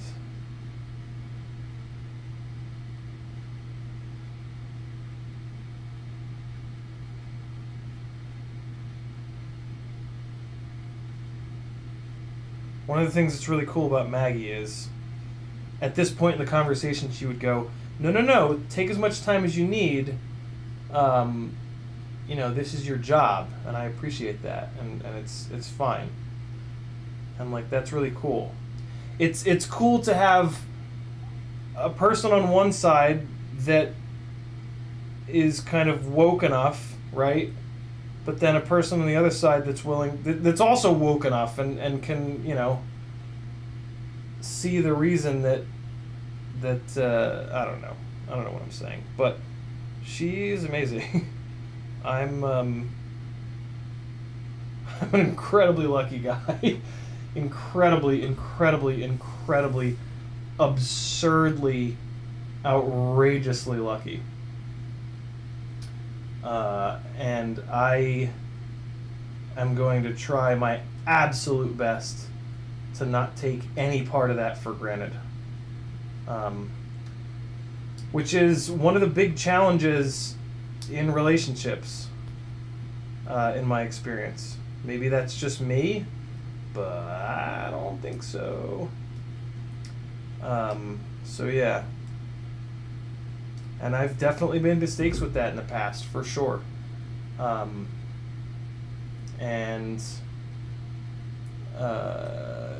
Noticing things like that always has to come first. And that's kind of the easy part. After that, you got to put your money where your mouth is and make the change. And that's the hard part. A solder ball just went flying, and I hope it didn't go anywhere important because I did not see where it went.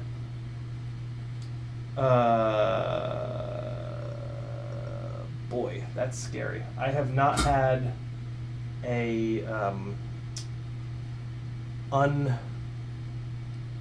I've not had a solder ball go like that unseen in a while, and that shit freaks me out.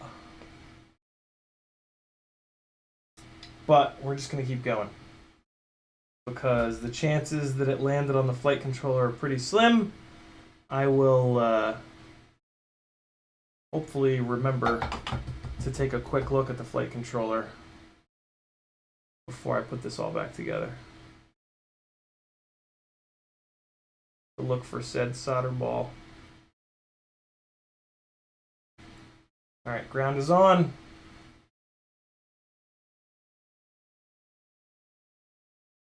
Get this. So this is actually a 5-volt wire because this is the out from the external 5-volt BEC.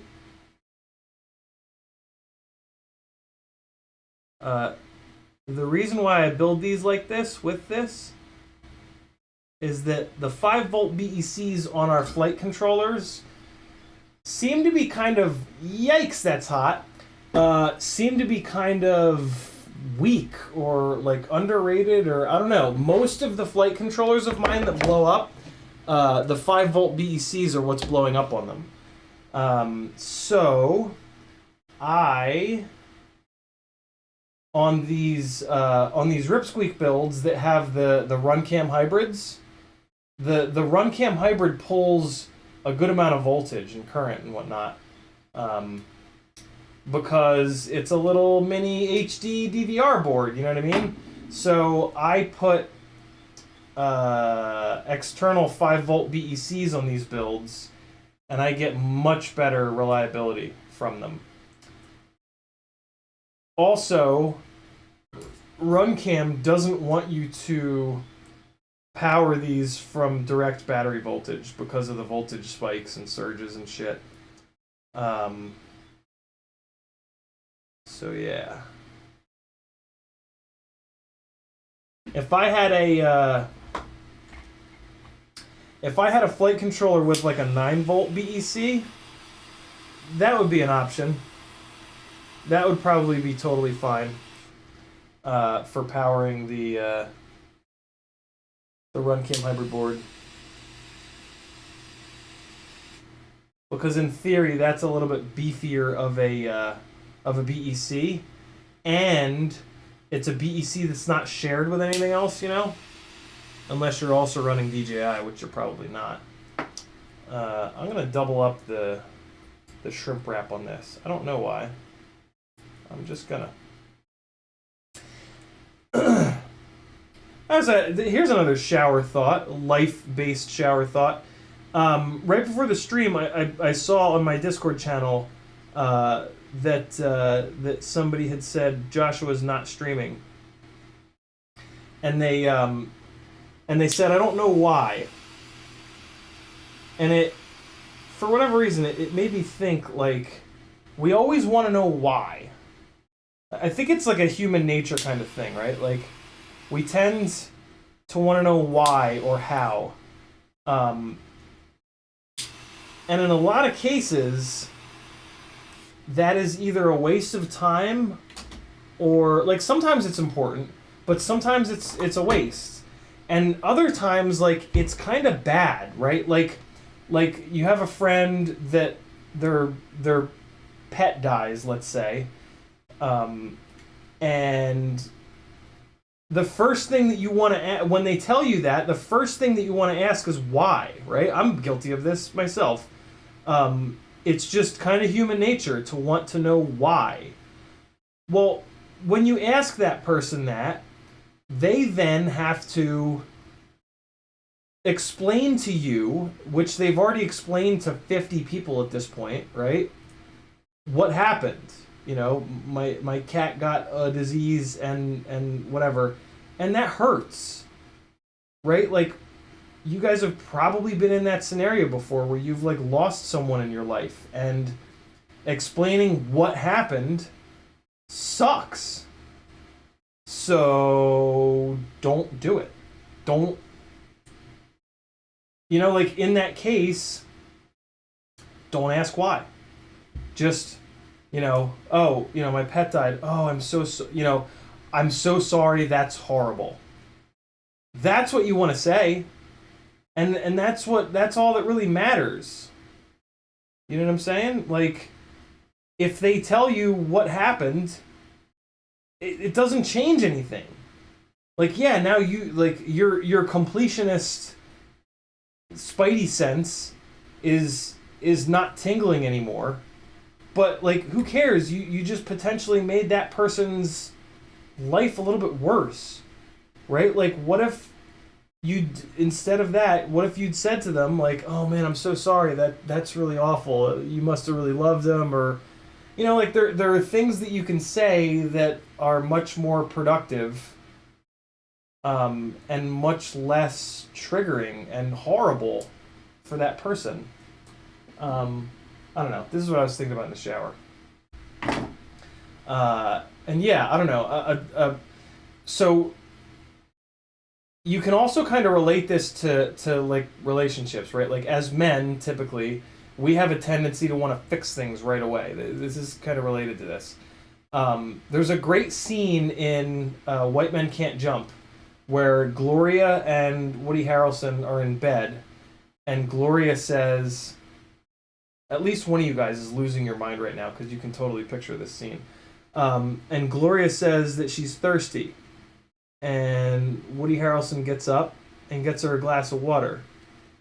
And she gets pissed at him. And she tries to explain to him that sometimes, and now this is where I realized this, like, little effect or whatever thing.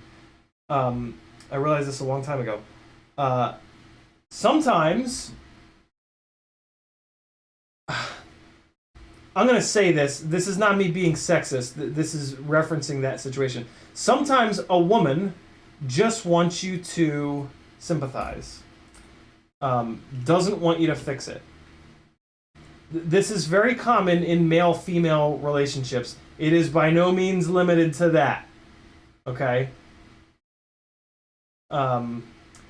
Sometimes your partner, that's a much better thing to say, sometimes your partner just wants you to be there and to listen and to empathize and to say, in that example, you know, that sucks. But as men, we have this, like, you know, fix it. We've got to fix everything. Got to fix it right away. And if I just fix everything right away, then I'm God and I'm king. Well, I hate to break it to you, but that ain't it. And if you haven't figured that out by now, I'm thrilled to be the person to open your eyes to this. Sometimes the other person in the relationship just wants you to say, you know, that fucking sucks. That really sucks. And that's it. And it's easier. It's easier to do that, guys. It's easier. It's easier to do that than to go try to fix the thing. So yeah, those are kind of related. And yeah, I don't know. For whatever reason, I realized that a long time ago when I was with my ex, Kristen. And I think she, like, specifically said, I think she actually called it out. I think she at some point specifically said, like, hey, sometimes I don't want you to fix it. I just want you to say, man, that sucks, and that's it. And I gotta tell you, it works. And it's easier! Guys, it's easier! Don't make things any harder on yourself. It's easier! And it's not a cop-out. It doesn't work all the time. You know, if the fucking house is on fire and your significant other says to you, hey, the house is on fire, that's not the time to go, oh, you know, that really sucks. But luckily, you know, you've got a functioning human brain, I hope, and you can, you know, you'll know. You'll know. Oh, well, that just broke off. All right, well, so the video wire just broke off of the flight controller, so I'm gonna leave it here because that just.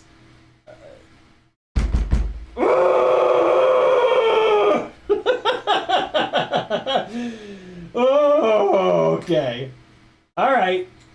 I'm not gonna freak out because it doesn't accomplish anything to freak out. We're gonna fix the rest of that tomorrow night. That just created another 10 minutes of work, but that's okay. Jesus Christ on a cracker. I'm gonna get caught up on chat, but I'm gonna shut this motherfucker down. What do you think of that? But yeah, there's some shower thoughts for you guys. One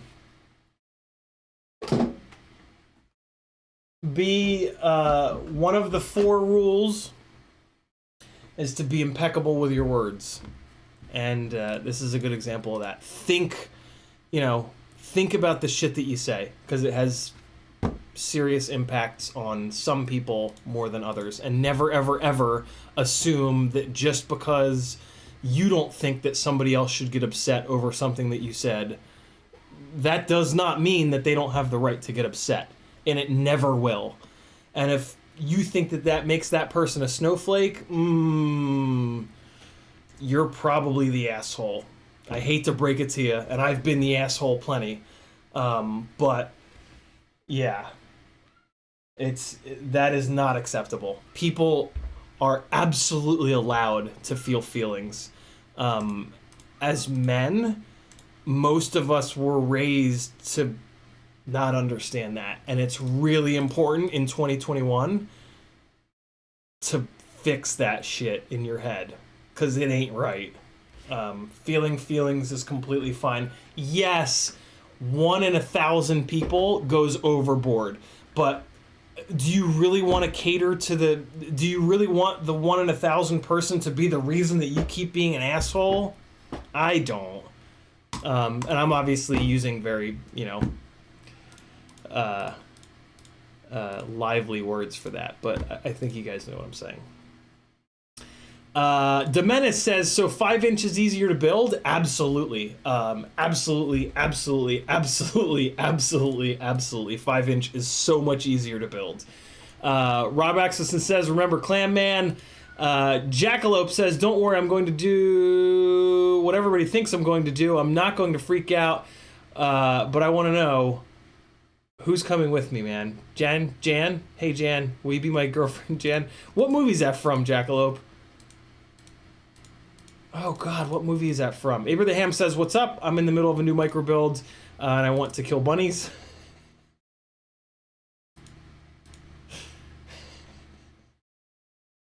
Yeah. Hey, do me a favor. If, in the chat, everybody put,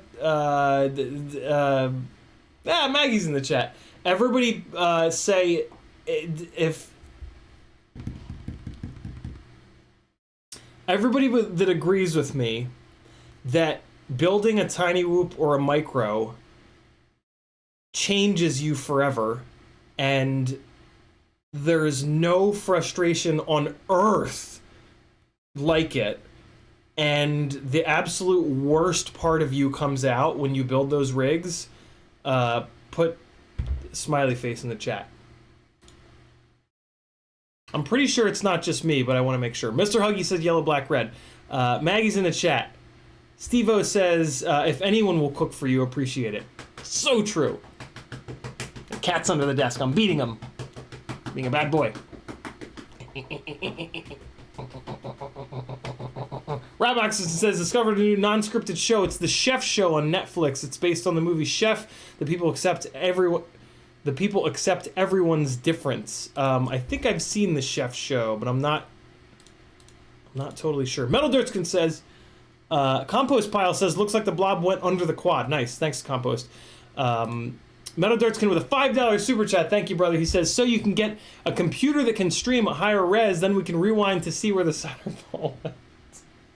This is as good a reason as any. 245 becomes 250. Thank you, Metal. Demenis with a $5 super chat. He seconds Metal Dirtskin's motion. Man, my mouth is writing checks that my ass can't cash today. No, it's not. My mouth is just saying words that suck balls. Darkman says, that was me, LOL. Thank you, Darkman. I vaguely remember what we were talking about. Oh, on Discord. Yeah, thanks for saying that, Darkman. And by no means was I judging you in any way, shape, or form. I've made that mistake a million times. It's something that I'm trying to better about myself. Yeah. Don't, please, for God's sake, Darkman, don't feel bad at all. I do it. It's human nature. We all do it. I'm as guilty as you are, probably more guilty than you are. But yeah, it's something that I work to improve about myself. Because it can negatively affect other people in the universe. And I don't want that, you know? Like, if nothing else, I want to only bring happiness and positivity and just good shit to other humans and limit the amount of negative shit that I bring to other human beings in this world. Like, that's just, like, my worldview for the most part. That's just my thing, man. Like, I take that so seriously, and that's just, at the end of the day, if on my deathbed I've done a good job at that, fuck yeah. You know what I mean? And I think that's something that is sorely missing from society today. Rabaxison says, curiosity is human nature. Yep, very much so. That's a perfect way to put it, Rob. That's the perfect way to put it. Curiosity is human nature. But yeah, curiosity, like unbridled or whatever, like untethered curiosity can lead to pain for other people. So I don't know, just think about it. That's all. Rob says he bought her some water. She got mad because he couldn't read her mind. Yep. In that, you know, and in the situation in White Men Can't Jump, yes, Gloria's being a little over the line, but at the same time, like, it's something that's in relationships, right? It's usually something that's happened for a long time, and Gloria's probably been dealing with that for a long time, and she finally snaps. And that's, you know, like, fine. You guys know what I'm saying. Abraham says, sexist. You know, I've been trying very hard not to be sexist, but we're all guys in here, other than Maggie, who's probably gone by now if she knows what's good for her. Actually, no, she loves when I get all stream of consciousness. But yeah, it's the easiest way for me to get the point across was to be sexist. But yeah. Metal Dixon says, all true. The flip side of that is that the other person has to ask for what they need, and they have to feel safe doing it. Very, very, very true. I could go on another 15-minute diatribe about that, but I won't. Yeah.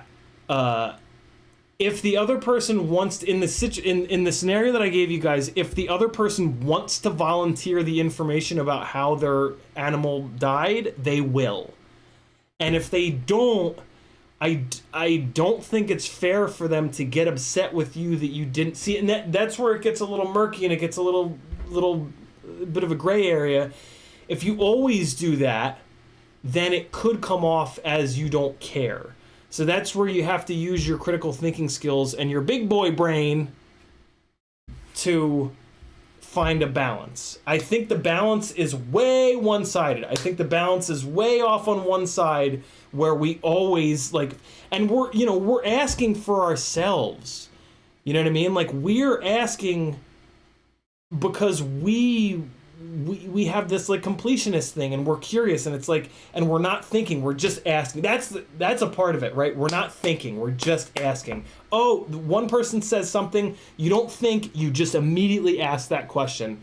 And I think we need to all get better at and ask. Yeah, he is meowing a lot, but that's his life.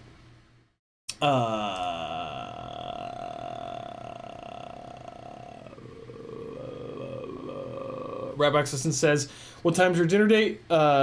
Just later tonight. 661 says, video wire broke off. Oh, that sucks. Maggie says, look at your phone, you'll feel better. She's sending nudes, boys. She's sending nudes. She's sending... No, she didn't. Maybe she did. No, she didn't. No, she didn't. Yeah, no, just kidding. I'm just kidding.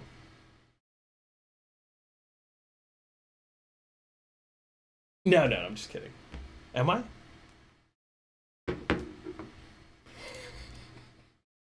Rob Oxygen says, sorry to hear about your video wire breaking. Feel better.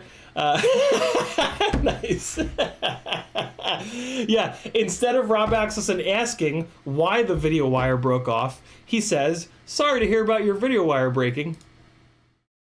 But then he says, feel better, and then he fucking ruins it with that, because now he's just saying it for the sake of saying it. And then he says, I'm the asshole FPV, my new online name. Jackalope FPV says, Half Baked is the movie. Is it? Nice. I haven't seen Half Baked in a long time. I gotta rewatch that one. Doc Cock 100 with a 10-pound super chat. Thank you so much, Doc Cock, for allowing me to say Doc Cock over and over again, but also for the incredible generosity, Doc Cock. Thank you, brother. He says, quad shoots into the air when touching down to land, also randomly threatens to fly away when occasional squirts of throttle. I haven't given stick input. Doc Cock, this is typically a dead giveaway that your tune on the quad is kind of at the edge of what's possible. So you can either pull the PIDs down 5 or 10 points, you can add filtering, or if the quad at some point in its life wasn't acting like this, you can fix the mechanical whatever that's causing this issue. Are the arms delaminated? Are the motor bells banged up? Are the motor shafts bent? Are the propellers banged up? Are the propellers unbalanced? Over on my Patreon page, if you click Tech Talk at the top, you'll find an article about troubleshooting motor heat. That article is a step-by-step process of all the things that can cause this, as well as motor heat. Motor heat is very closely related to this. So yeah, basically, you've either got too much vibrations getting into the gyro for the tune, or you've got too aggressive of a tune for the mechanical system. If you're unwilling to fix the mechanical system, then you have to do something with the PID tune or the filters. If you want the right way to fix that issue is to look at the mechanical system first and figure out what the hell's going on. You might have loose screws somewhere too. Like I said, the motor heat troubleshooting article on my Patreon page under Tech Talk will walk you through all of the things that could cause that, and you'll probably find your issue. Patio Patterson says, JB just won't build a micro. I mean, he built one. He built that Acrobrat, and it was a disaster, and it was a nightmare, and it's really fun to watch for me, yeah, it's all of the frustration that, look at all those smiley faces in the chat. Yeah, it's a different kind of frustration, and I've never experienced it in anything. I've had plenty of frustrating hobbies and plenty of frustrating things in my life. Building a micro is a different kind of frustration. I don't know. Mr. Huggy says, I find micro building real easy. Well, screw you, Mr. Huggy. Noah Reinhardt is in the house. Noah's been out of the game for a while, but he's getting back into it, and I am happy with that. Rob Exison says, Dr. Phil called. He wants to know, how does that make you feel? Mr. Huggy says, what does your cat want? I can hear meowing. Must be food. It's always food. Doc Cock with 10 more pounds. He says, Christmas Coke money. I'm going to snort his 10 pounds up my nose. Abraham with the last comment of the stream, can't tune out unbalanced shitty props either. I've been flying a 7-inch, and good props are astonishingly hard to come by. Welcome to my experience with micros 3 years ago. It was the same exact situation. Most of the micro props were hideously unbalanced, but I got good at tuning because of it. So thanks for hanging out, friends. Metal Dirtskin, with his opinion is wrong. He says it's still not as frustrating as working on cars, newer cars anyway. I worked on cars for so many years. I've I never loved working on cars, but something about building micros is it's just a different kind of frustration. It's just a whole other level. It's because like at least working on cars, like everything is like of a size that like my human being hands work. Like this shit needs to be built by fucking elves. Like our human appendages are not the right size for this. They're the right size for cars. You know, like I will punch metal as a bolt lets go and have bloody hands all over the place 1,000 times over, where versus like with my like micro 30 gauge wire. Thanks for hanging out, friends. I love every single one of you. Don't meme that. And I'm gonna leave you with a little bit of flying and a little bit of music, as I always do around this time. McConnell Studios with a $20 super chat. What a great way to end the stream. Thank you so much, brother. He says, as my lady cooks me dinner, thanks for talking about important things. Always. McConnell Studios, that's Matt that I mention a lot, who has made a bunch of these amazing Insta360 Go 2 mounts. Once we get these mounts totally locked in, he's going to have them on his, I think, Etsy page. And I want you guys to go buy some of them because he's an awesome guy that's done a shitload of work with me to get these mounts really locked in and really dialed in. And yeah, as you all know, we support our own. So we're going to support the fella. Thanks for hanging out, friends. Here comes some flying from a couple days ago. Now, let me give you something special. I'll give you something good. Ooh, this is a good jam. Okay. Give you something proper. Oh, here you go. Some of you guys have seen this a bunch of times, but this is some of the best flying I've ever done. Love you, friends. I'll see you tomorrow night at 10. Have an awesome rest of your Sunday. You know I will. I'm such a jerk. I'm not a jerk at all. I'm an awesome, thoughtful son of a bitch. Here you guys go. I love you. Oh, keystrokes are down. Good timing, OBS. Just when I need them most.